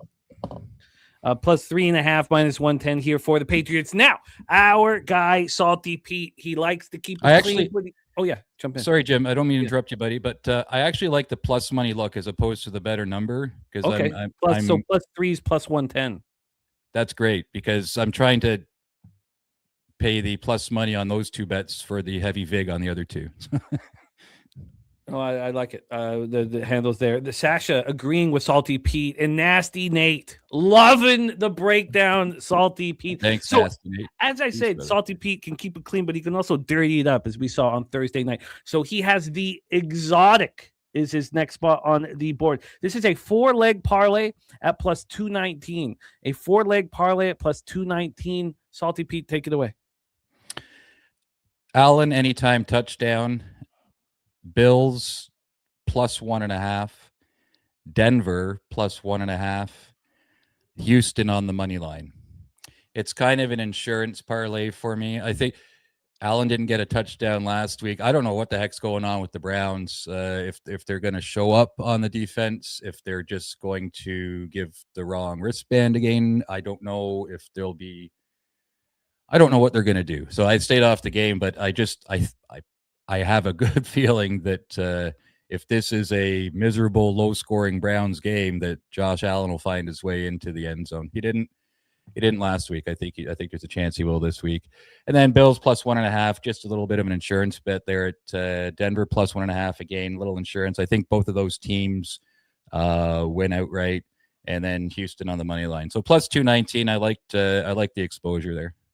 The exotic. I'm going to pop it in the chat so you guys can just see it written out here. The exotic from Salty Pete. Salty Pete, thank you so much for rocking with us. Excited. Hey, My power just went back on. It's only been 42 hours since we've been I'm on backup generator. So that might be a good omen for the rest of the day. You never know. It is a great omen, Salty Pete. Looking forward to have you back in business with us on our Monday night live stream. Anytime, though, of the other dates that you want to jump on, we sure love having you on. What a performance last Thursday. And what an incoming performance. The exotic I put in the chat there. Allen, anytime touchdown. Bills +1.5. Broncos +1.5. Texans money line +219. Patriots +3 at +110. Broncos -3 at -122. Saints -5.5 -135. And the Bucks -3 at +100 here for our Salty Pete. Salty Pete, thank you, my friend. I'm going to pop your X handle here in the chat. Support our guy, Salty Pete. And a huge thank you to Harbouracres Cottages for the $1,000 bonus. A twist and a turn now as there is a tie. Earl Sports Bet. So we'll get that all updated. Earl Sports Bets has tied Luke Burrow. You don't want to split that K, man. You want that. You want all to take yourself. it all yourself. Yeah. And a big shout out to Spenny as well in the chat. He's been dropping some fantastic incentive bonuses for this week's play as well. Really great opportunities there. Hey, Jimmy, have a great day, my friend. We'll catch you in the chat. Everyone in the chat, have a day. Thanks for all you do, my friend. Oh, my pleasure. Our pleasure having you here rocking with us. There he is, Salty Pete from the shores of Nova Scotia. We go from the shores of Nova Scotia down to Texas for our next guest, down to Houston for our next guest. Now, our next guest, season 3 runner-up, season 4 champion. At that point, nobody had put together a better overall record in the history of our show. And it just didn't get off to the right start here in season 5. And there's still a ton of time for him to get right back to the black and do exactly what he's doing. Because even with the tough year here, he still has the best overall ROI of any capper we've ever had on NFL Pub Hub. Please welcome the star of Brothers and Bets, back where he belongs, capping NFL with us. And the reason why he's not here more is because he's coaching the Cobras tryouts last week. Let's cheer for your Cobras, man. Jalen Petrie's Cobras, man. We love what you do for the community and for us. Great to have you back, Marley. How are you, my friend? Appreciate it. What's up, man? What's up, Jimmy? Let's go, man. I'm back. Season's over. At least football season's over. We won the Super Bowl. 7-on-7 is about to start, but that's, less time consuming. So, let's rock. Let's get back where we should be. Respect. Marley Bets in the house. Chargers, Cowboys starting us off in Arlington, Texas. Take it away. Yeah. I know we broke this game down earlier. One times on the Cowboys, man. I got to go the other way. I'm on the Chargers here. Dallas ain't got nothing to play for. With Philly winning, they clinched the division, knocked them out the playoffs. Chargers still haven't clinched anything, and I think that defense that Dallas has is vulnerable. And the Chargers defense has been playing good. Herbert, he's all right. 23 touchdowns, only 12 interceptions. They're on a little 3-game winning streak, but the defense hasn't given up more than 20 points in 4 out of the last 5 games. 3-0 as a dog, straight up, and ATS. Dallas as a favorite is 1-3 at home. I don't know for all those people that care about that kind of stuff, but for me, I just think the Chargers are the better team right here. Better team, better coach, better defense. Dallas has literally nothing to play for. Defense giving up 77 points in the last 2 games. They're ranked 29th, 31st in scoring. Like, they're not going to stop anybody. And I don't know how much the Cowboys even really do they care, Jimmy? Do you think they're going to go out? You think that Cowboy team is going to go out, play spoiler, be charged up, ready to go just because they're at home? What do we got? What's the incentive to play? No, I hear you. I mean, these are still very high-profile football games. I think I hear you. The line just didn't make sense to me. The fact that it's coming back to the Chargers makes sense to me. The Chargers have been winning games that people don't expect them to win. They just keep rolling despite the issues with the offensive line. They just keep rolling. And so, I don't like the opening line. I don't either. That made me uncomfortable. But that it's moved to the Chargers. I mean, the line is very fishy. I 100% agree. Dallas, man, 4-8 over the last 12 games as a favorite. I can't get behind this Cowboy team, especially with nothing to play for. Did you tweet this action, or am I line shopping for you right now? No, I didn't tweet it. I got it at I took the money line. It was And what did you get? they were underdogs. Excuse me, my bad. I can get you a plus 103 right now. I'll take a look and see the best line available because this line's moving towards the Chargers quickly. We have Marley on the Chargers to get his card started. A big game up next for Hold Marley. on. I'm not done. My bad. I'm not done. Sorry, say I'm that gonna again. team total under Oh, for what? Dallas. Okay, cool. Sorry, I like that. Dallas team total under. I got it at 26, 26 and a half. Yes, 26.5. I've got that right here. You can get the under 26.5. It's available right now at minus 110. Cowboys team total under 26.5. I will line shop to see if I can beat the plus 103 on the Chargers money line. But we go to Empower Field, Mile High, Denver, Colorado. Marley. My bad. I'm on the under 50 and a half too. Oh, in the Chargers Dallas. That's all good, man. That's all good. Under 50.5 is also widely available here, minus 106. You could also have the under 51 at minus 114. I'll take that. Under 51 at minus. Wrong direction. So we have Chargers money line, Dallas team total under, and the full game under 51 here. Let's roll, Marley, to Mile High, Empower Field, Denver, Colorado, Jaguars, Broncos. Huge, huge game in the AFC. Take it away. Yeah, I'm on the Broncos here. Altitude, Jags on the road. Still both big game. Both teams got something to play for. I just don't think – I think the Broncos have the better coach here. I think the offenses are both kind of here or there, give or take. Bo Nix has been playing real good as of late, 23 touchdowns, 9 interceptions on the season. And I think the Broncos just really have the better defense at the end of the day.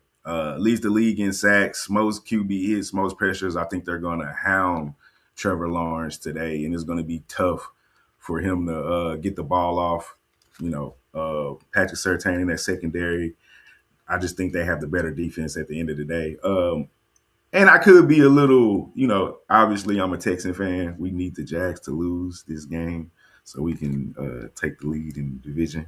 So it could be a little bit of that in there, but I still think Denver is just the best team. I'm not standing in the way of this win streak they've been on. I've actually took a couple games and caught some of it. So I hear Jag fans, they're second in the league in takeaways. Trevor Lawrence has been playing okay. Probably the least talked about team. I just think their win streak ends here. Do you want the Broncos -3 and minus 123, or are you taking them 3.5 at plus? Give me the 3. I don't like that. Broncos -3, minus 123 available right now. We just mentioned these Houston Texans Energy Stadium in Houston, Texas, hosting the lowly Las Vegas Raiders. We have yet to set this one up, so let's do just that. Raiders coming off a debacle, being shut out, and we've backed every team. There hasn't been that many, but we backed every team that's been shut out the week before. Until now, I can't do it. But there has been a half-point move towards these Raiders. This look ahead was 12.5, and it got bet down to 11.5. Then it reemerged at 14, and it stayed there. Now, I have seen 14.5s, but here the Texans minus 14.5 or minus 14 got to minus 120, minus 122. So there were 14.5s out there, but we're looking at a 14 right now. From a total standpoint, we have, and Geno Smith is back. Total, we have a 39. The look ahead was 37.5. Reemerged to 38, and it didn't move to 39. Sorry, reemerged 38.5. Didn't move to 39 until 10:30 this morning. So we have a slight move towards the over. When we get to the cash flow, we have 88% of the tickets and 95% of the cash on the Houston Texans. I haven't seen a number that high, I don't believe, all year over at Odds Logic. 70% of tickets on the under, 52% of cash on the over. Take it away for us here, Marley. Your Texans hosting the Raiders. Will they overlook them? No, can't afford to. Every win still matters right now for us. We're still in the hunt for the division, as I mentioned earlier, depending on, what happens with the Jags and Broncos. We've already split with Jacksonville. So with that being said, we can't overlook anybody. Big game next week against the Chargers, but still. This game is just really going to come down to how many points can we put up against the Raiders defense at the end of the day? Because I can very easily see the Raiders being shut out again, like they got out last week. Houston defense probably, we got the number one defense in the NFL. Definitely a Super Bowl caliber defense. Number one in points allowed, number one in yards allowed per attempt, number 3 in rush defense, 3rd in takeaways, top 10 in sacks. And then, CJ's been playing really good in the last couple games since he's returned from injury. So I find it very hard to see the Raiders doing anything. I don't care that Geno Smith is back. Geno Smith has thrown 14 interceptions, and we're 3rd in takeaways. So welcome Geno Smith back. I don't think they're going to be able to run the ball. Stadium's going to be rocking. I'm taking the -14. Very big number, but I don't see the Raiders being able to. I think they'll be lucky to score a touchdown.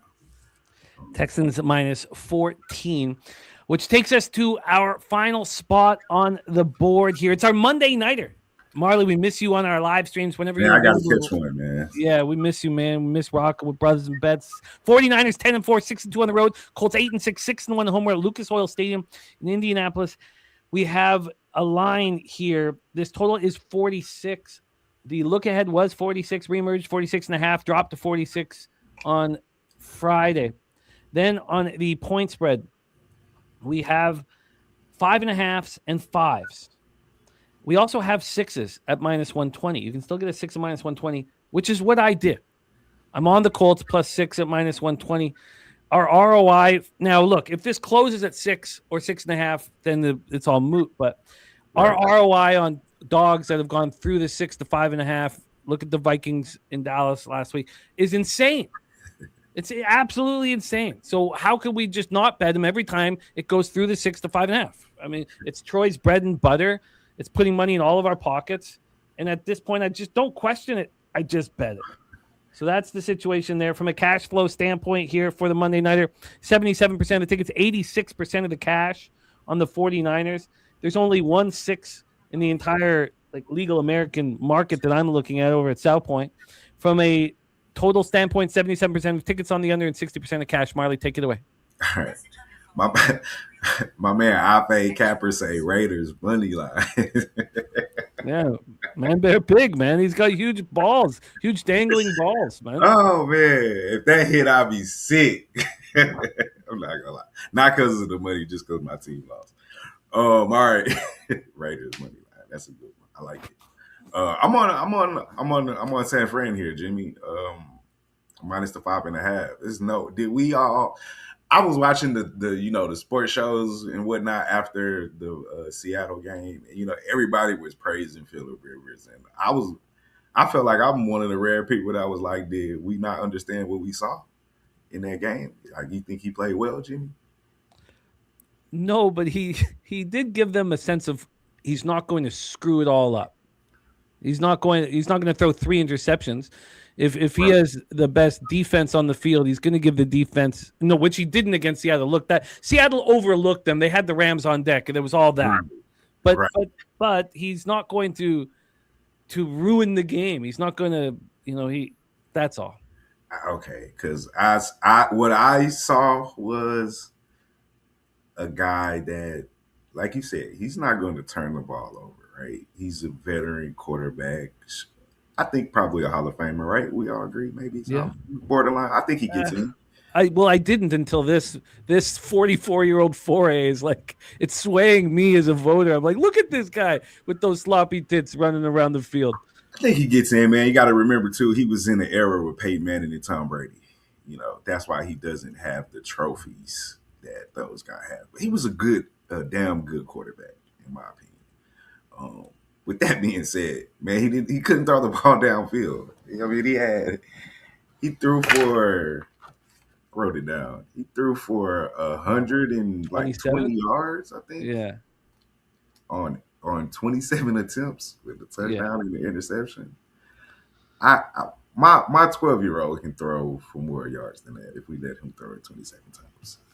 Excuse me, my 10-year-old. And he slings the ball. He's had better games than that, Jimmy. Now, he wasn't going up against NFL caliber defenses. However, this 49ers defense can ball. They're on a nice win streak. They still have everything to play for. They're playing for getting the wild card. They're not going to win the division, right? But I mean, all you got to do is sit on everything as the defense. He's not going to push the ball deep. There's no threat of pushing the ball deep, and then you can stuff the box on the run for Jonathan Taylor. I just think I agree with what you said. They were going up against a Seattle team that knew they had Phillip Rivers on deck. Let's get ready for the Rams. Big divisional game. Overlooked them. It's my opinion. 49ers aren't going to do that. This is just a simple fade of a team that really just doesn't have a quarterback at the end of the day. They don't have a quarterback. And we always, if you don't have that's the most important position on the field in the NFL today. So as much as I salute Phillip Rivers, and yeah, he won't go out there and lose you the game per se, but he's extremely limited on what he can do. And he's definitely not going to go out there and win you a game. So give me the better, give me, I don't know if he's the better coach, but give me the better team, in my opinion, right at this stage right now. I'll take the 49ers minus the 5. I mean, I think this will definitely be more than a touchdown.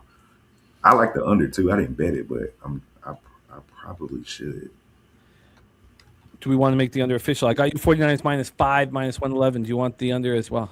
Yeah, I'll take that under. I mean, I just don't see how they can put up enough points. Let's go. The under in this one is under 46. Flat. It was the Titans too. Brock Purdy looked good though, coming back though. I mean, it was the Titans, but he played a pretty good game. Under 46.5 at minus 108. 49ers minus 5, minus 111. Texans minus 14, minus 108. Broncos minus 3, minus 123. Chargers money line plus 103. Dallas team total under 26.5, minus 110. And the under 51 in Chargers Dallas. I popped your X handle here in the chat. Hit that link. Tell us what's going on with the Brothers and Bets YouTube channel, my man. Yeah, man, we got to get back on it. Like you said, football season ended. Fall, man, I started back school full time, so I'm trying to get my degree, so maybe I can start coaching for real. And respect. I was just swamped for the fall. So spring, me and coach was talking. We're gonna get back on college basketball here soon and shit. Jimmy, anytime you need me, I'm back, man. I love it, Marley. Respect. There he is, our guy Marley from Brothers in Bets in the house. And Deacon Mike gave the nickname for Phillip Rivers, the Pillsbury Throw Boy. The Pillsbury Throw Boy, Phillip Rivers. Let's bring on our next guest. Great to have him back in business with us. We haven't had him since week 8. He's been with us in 2 different shows. The first show, he swept the board. We need more of that board sweepage. Please welcome Atlantic City in the house, the Wager Detective rocking with us. Wager Detective, what's good, man? How are you? How you doing, Jimmy? What's going on, buddy? Thanks for having me on. We are excited to have you. And there is Deacon Mike in the house. Great to see you, Deacon. Yeah, your Bears took great care of us. They treat us very well. Wager Detective, my man, take it away. Chargers, Cowboys in Arlington, Texas. We've set this game up. How are you getting paid? A couple of the cappers on here were kind of correct. This line was a little bit off. I think people were writing the Cowboys off. This is going to be the last game of the season at home for the Cowboys, and they've lost 2 in a row. I think what the Chargers like to do, they like to control the pace, and I don't think the Cowboys are going to allow that. They're going to push the pace. They're going to force the Chargers to have to keep up with them.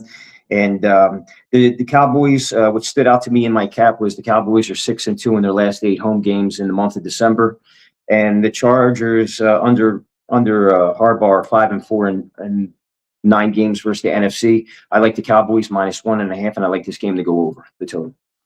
Well, we can do all of that for you. This line's moving. Have you tweeted any of these out, or are we line shopping? Everything's up on X. Okay, beautiful. Okay, so what was the line on Cowboys minus 1.5? I can't look at that right now. What it was? I'll pull all that up. Yeah. No worries. Okay, so we got the Cowboys and the over here in Chargers Cowboys for the Wager Detective game 1. Big games on the card for the Wager Detective. They're all marquee matchups. Next up is the Buccaneers Panthers at Bank of America Stadium in Charlotte, North Carolina. Wager Detective, take it away. Okay, the Bucs 9-1 last 10 versus the Panthers. They're 8-1 in their last 9, and they're 6-3 in their last 9 at Carolina. But This Buccaneers team, I just don't trust. I mean, they're 1-5 in their last 6. I think Carolina has shown that they can beat top tier teams. They beat the Rams this year.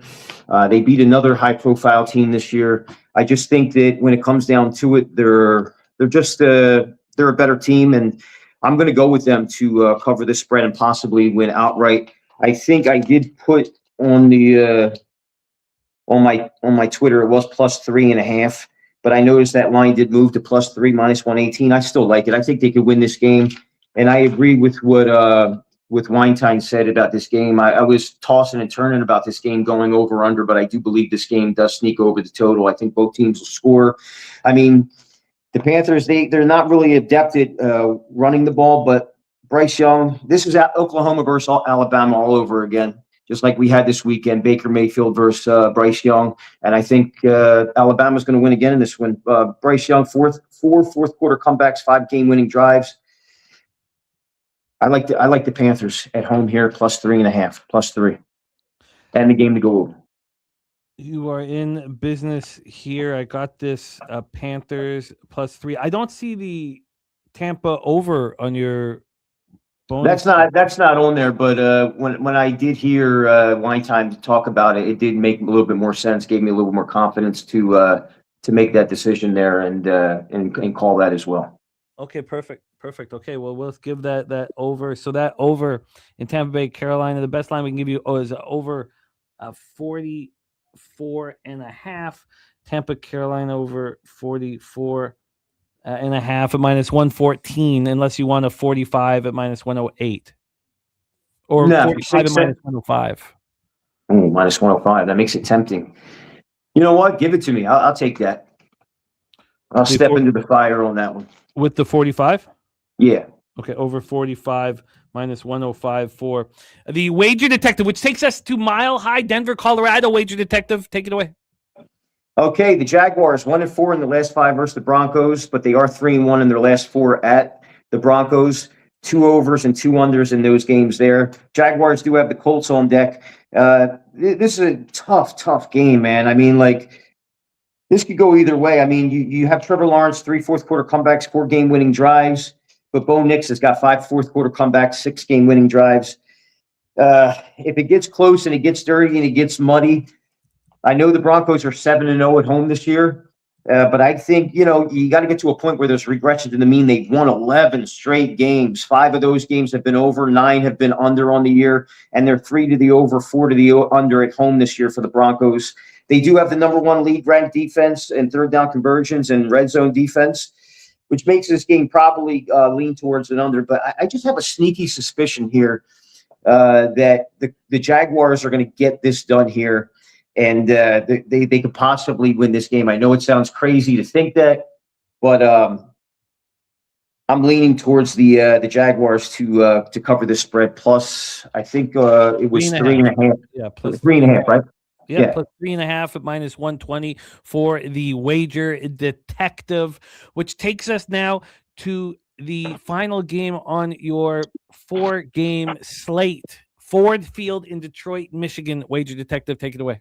Steelers versus the Lions. Steelers are 2-4 against the spread in their losses this year, but they're 2-1 against the spread in their road losses.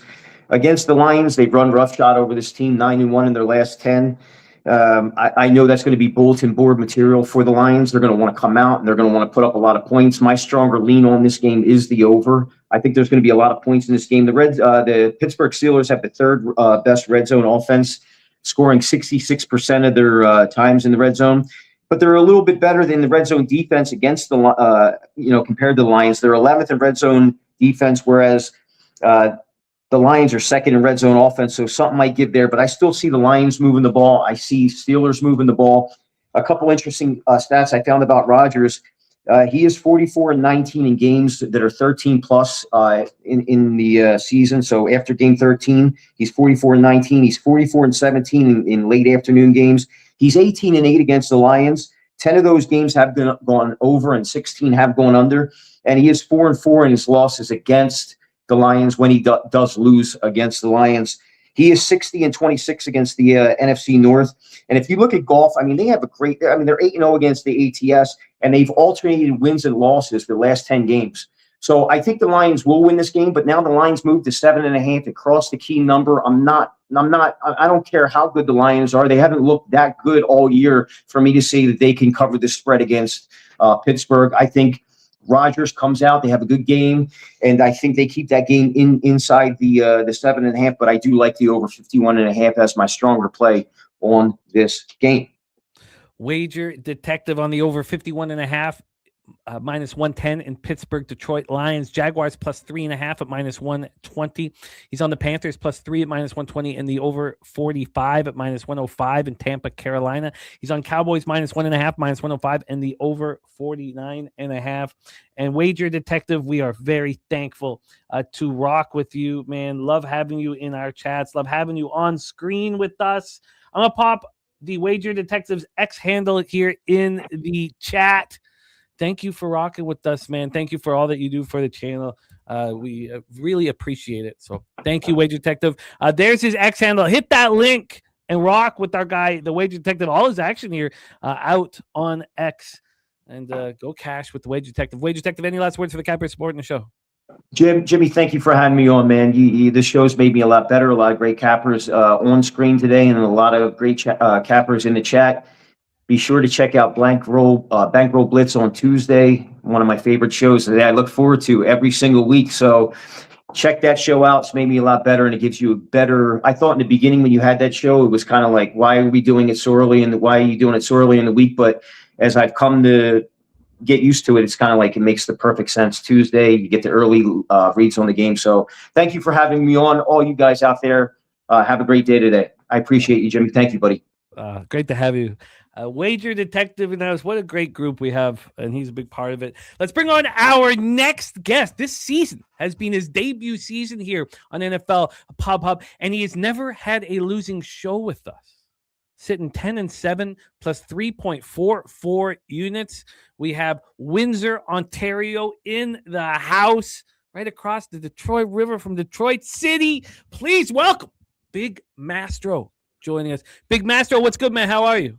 I'm good, sir. How are you?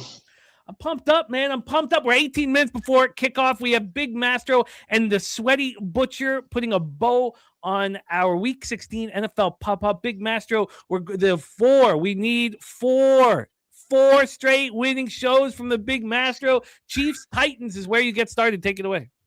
All right, this one here is it's simple.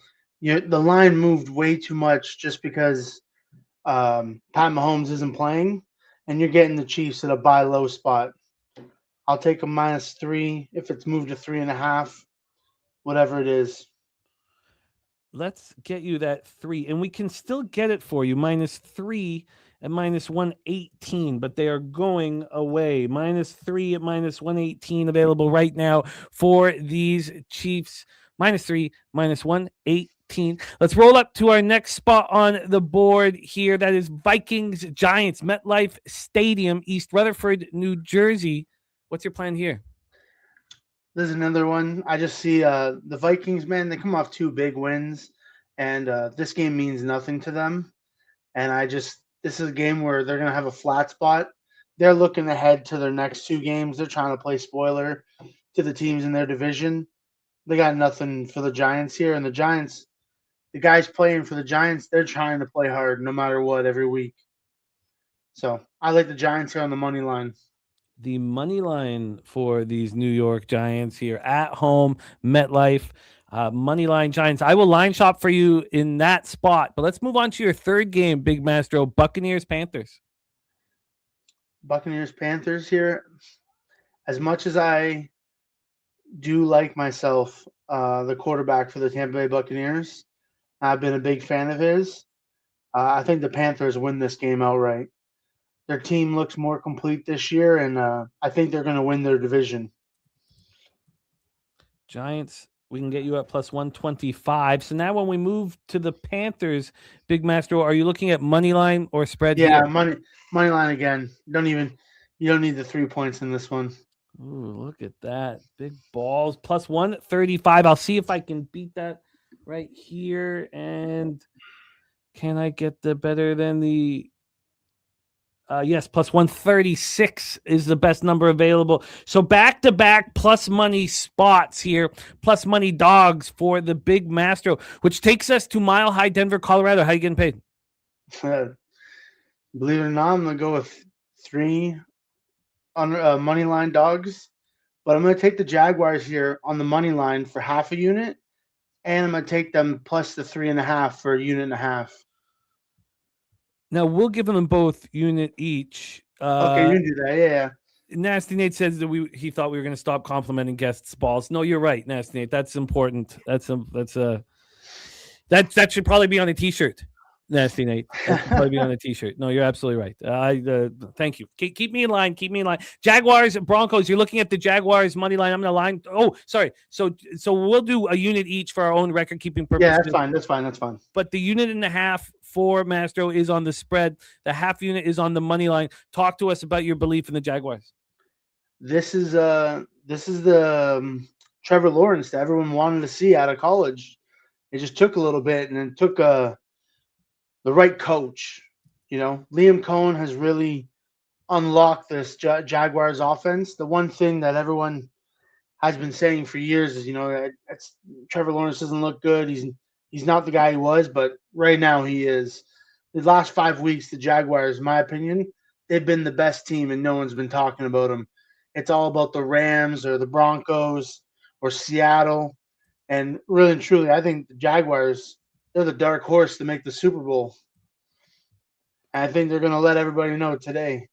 Plus, Denver, as much as I like Bo Nix, he's just getting lucky with a lot of these throws.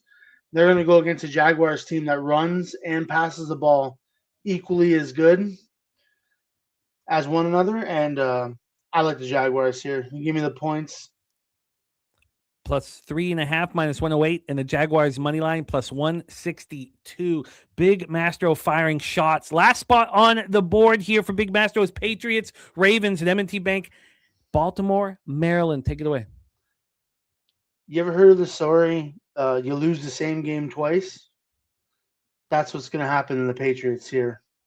They had all their eggs in in one basket last week, going for that game against the Bills, and they collapsed. And they're going to be like shell-shocked from that game still this week. And they're not going to be ready for what Baltimore throws at them on a Sunday night. This is a tricky line now, but you can still get the -3 at minus 122, actually. So it's not that expensive at all. But do you want the 3.5 at no vig or slightly plus money? What would you prefer? I'll take the 3.5. It's fine. Wow, 3.5. I think Baltimore wins by 7 or 10 points. Wow, 3.5. We can get you a plus 102, so at least we can take all the vig away. Keep talking about it. You know what the Patriots are this year? They're the Washington Commanders of last year. This young team, hot, getting out there fast. They got to stumble one game along the way. No. I'm telling you, man. They're great team, coached well, but they're ahead of their time right now. They need another draft or two. What they're doing has been it's been nice, but it's been against lower class opponents. Every time they've had to step up to a bigger team, they've struggled, whether they've won or lost the game. And Baltimore, their backs are in a corner and they're playing for their life. It's a whole nother monster. These young players, they've never been in this situation before. No, I hear that, but you're comparing the Patriots to a team that made it all the way to the NFC final. 100%. I get that, 100%. And the Patriots can still do that, but they could lose this game. No, I'm with you. And you know what I mean? No, I'm on the Ravens. This game and you can still go that far, but it's just the Ravens. They're on a mission. Oh, I love to hear it. A Big Mastro, 4th appearance here on NFL Pop-Up. Never had a losing show. Running nice here. 10-7 plus 3.44 units. He's on the Chiefs -3 at minus 118. The Giants money line plus 125. Panthers money line plus 136. Jaguars money line plus 162. And the plus 3.5 at minus 108. And the Ravens -3.5 at plus 102. Excellent work, Big Master. I'm going to pop your X handle here in the chat. Thank you for your time, energy, and angles, my friend. Any last words for the cappers supporting the show? I just want to say thank you to you and everybody behind the scenes that puts on these shows. Allowed me to come on everybody else, and I hope everyone cashes today, and let's get some money. Let's get that money. Big Mastro in the house, going to stretch his perfect record of winning shows here to 4. Let's bring on our next guest, the perfect headliner for today's episode. We have missed capping with them. He has been coaching his son's travel baseball teams, and like so many of you guys here in our chat, leading our youth forward, which we have enormous respect for. We had Marley here, who is another coach of youth. We have Justin McKelvey in the chat, another football coach. Here we have a baseball coach. I got to meet the boys too at Santa Anita in Los Angeles, California last year. And what a family he has. And let's watch him get this money. Please welcome Callie in the house, the Sweaty Butcher getting ready to work. Sweaty Butcher, what's good, man? Happy holidays. Great to see you. Same here, man. Thank you for all the kind words. Appreciate you guys. Appreciate the chat. Pub Sports Radio. All you guys, man. Let's go. We start right with the prime cut. We get right to the prime cut. Now, we open with the prime cut. You know how we do. We close on the surf and turf. You know how we do. Let's get the prime cut. Take it away. It's Chargers, Cowboys. Yeah, man. Prime cut's been running pretty hot this year. I'm back in the winning column 2 weeks in a row, so feeling good. And I like this spot here again. This is the same spot I hit last week with the Washington Commanders, and the Chargers are in that same spot. Lines moved a little bit, but they're still dogs, so it still qualifies here. And I'm all over the Chargers. I just took them straight up money line. I think the defense here is a little too much for the Dallas offense, and the Chargers offense has just enough to get this job done. I think this Dallas is in a bad spot this week. Away dogs off of a win is a good spot this year. So I'm all over the Chargers in this game. I got them at plus 120 on Wednesday. I see it's at even now. I'm feeling pretty good about that. So that's the prime cut of the week right here is the Chargers, man. Let's cash it. And it's all posted on his X handle as well. The prime cut, the Chargers plus 120. I just retweeted that's a beauty pick for the prime cut. I love that pick, man. I don't know how I missed that one. Oh, yeah. That's He's dope. been getting more and more chains every week we win. He's just adding chains to his neck and more diamonds and gold teeth and everything else. It's just. I love it. I love it. All right, we are in we are in business here. The Chargers plus 120 is the prime cut. Let's roll into Bengals Dolphins, my man. Bengals Dolphins, take it away. Hard Rock Stadium.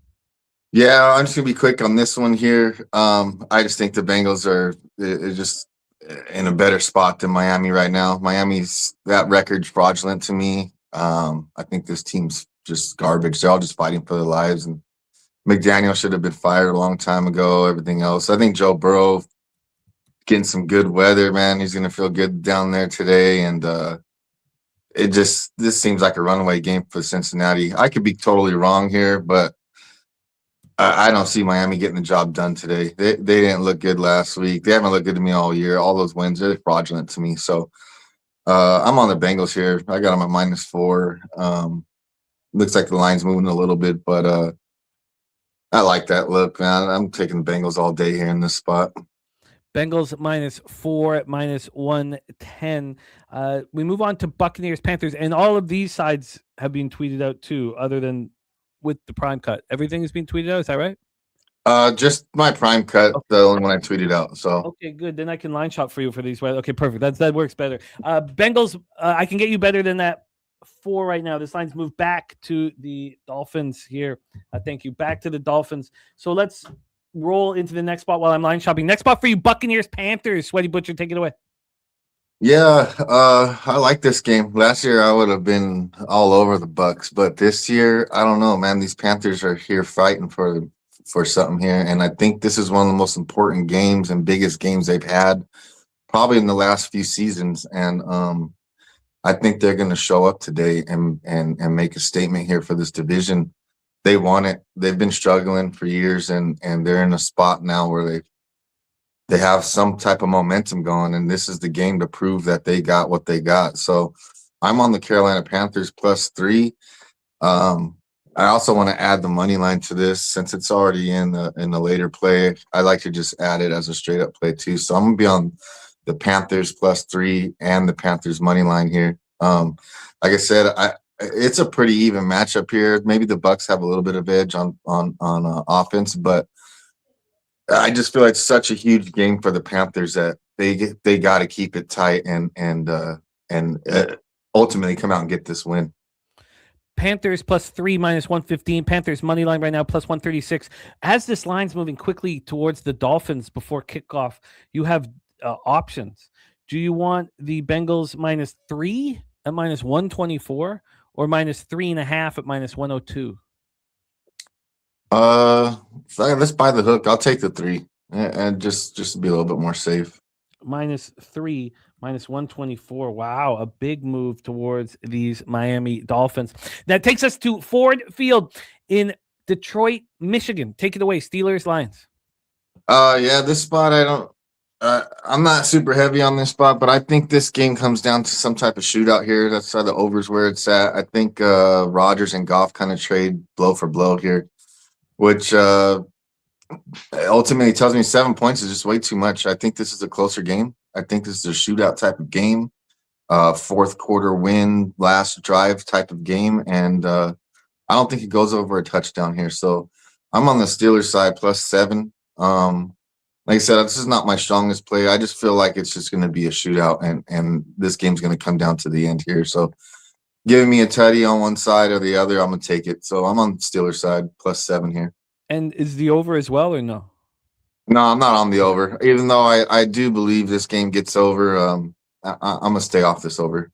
You have options here as well. If you want, because this line's moving quickly towards lines. If you want the Steelers at +7, it's +112. +7.5 is -103, and +8 is -110.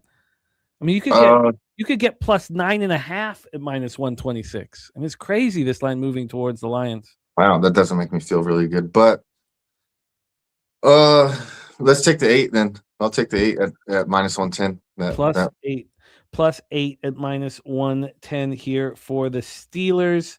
Shout out to my guy, Mark Nick. 3 minutes until kickoff. Steelers +8 at -110. The final spot on our show before we hear this surf and turf, which you must hear before kickoff.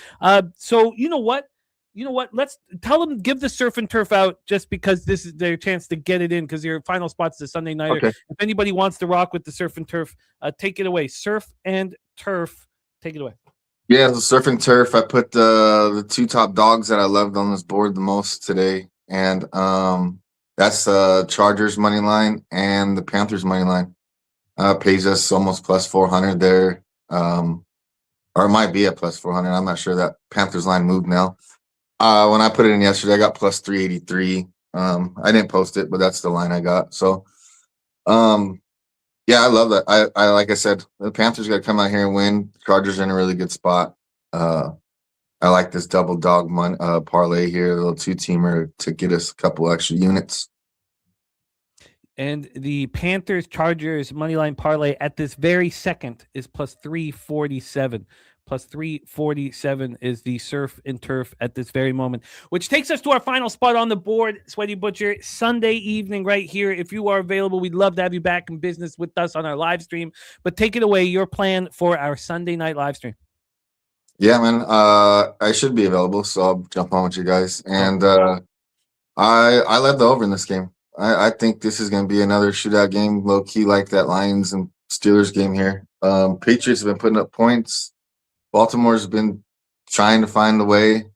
I think they're going to have to fight to keep up with New England in this game and go pound for pound with these guys. If they want to win this game, I kind of like Baltimore, so I know if they want to win this game, they need to put up points. And I see both sides getting up into the high 20s here. This game should go over pretty easily.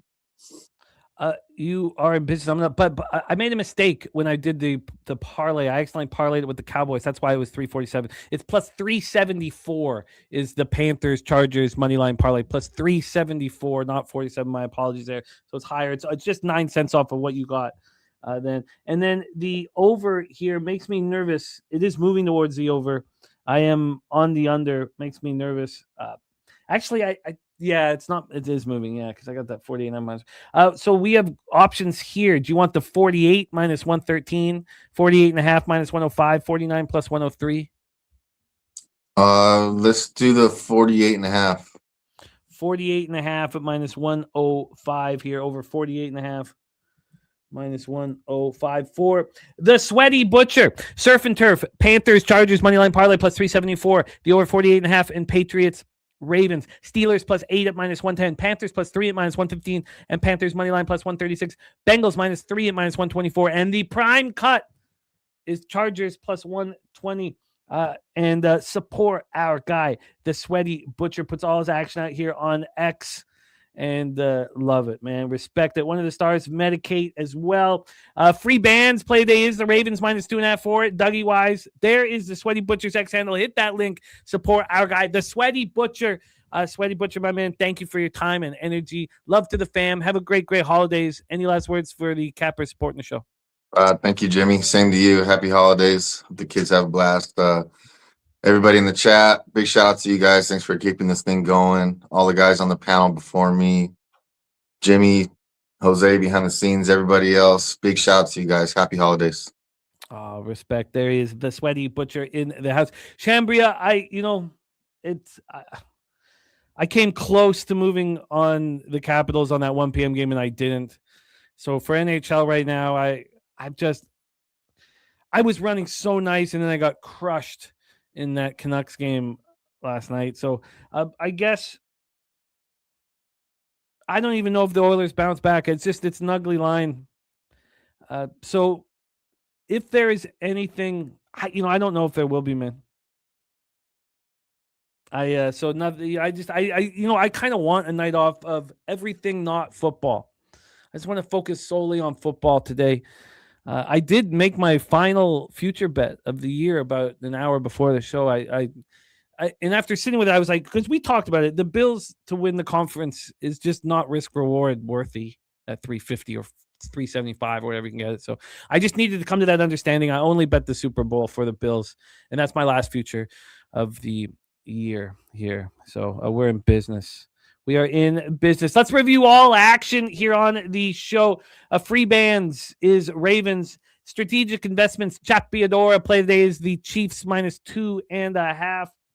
Stacks play today, number 1, Omari and Hampton, anytime touchdown plus 110. And number 2, Cardinals, Falcons over 48 minus 113. Yeah, Shambria, I had a 27-unit swing in 2 weeks to get back to where I needed to be. And then going over 3 last night, it made me feel sick. Like it really, really, some losses hurt more than others, and I just felt sick. So I'm just going to take a day off, clear my head. But Medicaid Monday, there'll be NHL tomorrow. 3 straight winning shows, 3 straight winning bets on Medicaid Monday. So I'll have NHL for that one for sure. Thank you guys so much for rock. Oh, you did move Aaron Gaza. I respect it. Look, I respect it. I came very close. Let's review all action. We have Bobano on the over 41.5 and Vikings Giants. Buccaneers, Panthers over 44.5.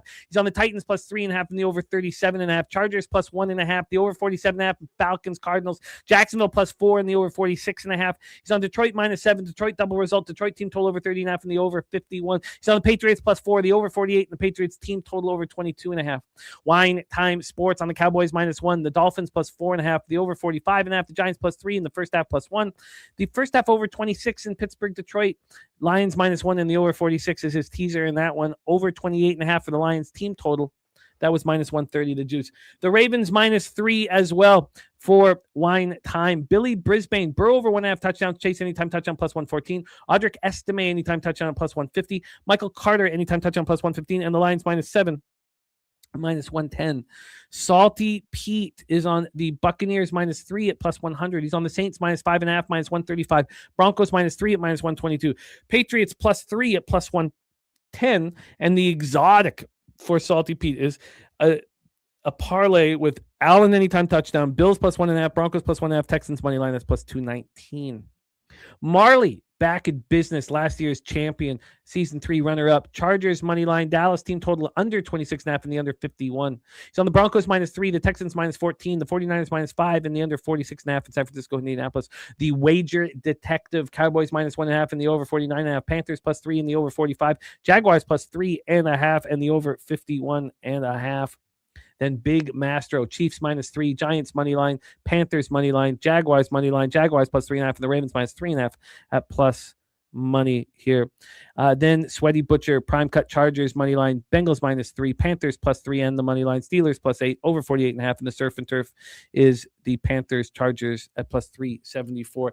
Thank you guys so much. Robert Franklin, Cardinals +3.5, sprinkling money line, Michael Wilson over 54.5, receiving yards, Brissett over 1.5, passing touchdowns. Thank you. Just my 2 cents. Robert Franklin, Andrew G, Nasty Nate, Pat's money line, Pat's trifecta. Dizzy Donut, happy holidays to you and yours, my friend. Dougie Wise, Bengals Ravens moneyline parlay. Justin McKelvey, Jojo Rabbit, Shambria Franklin, Lucky Power, Harold Williams, Flea Mathis, got to keep him saturated. Mark Nick, no ball.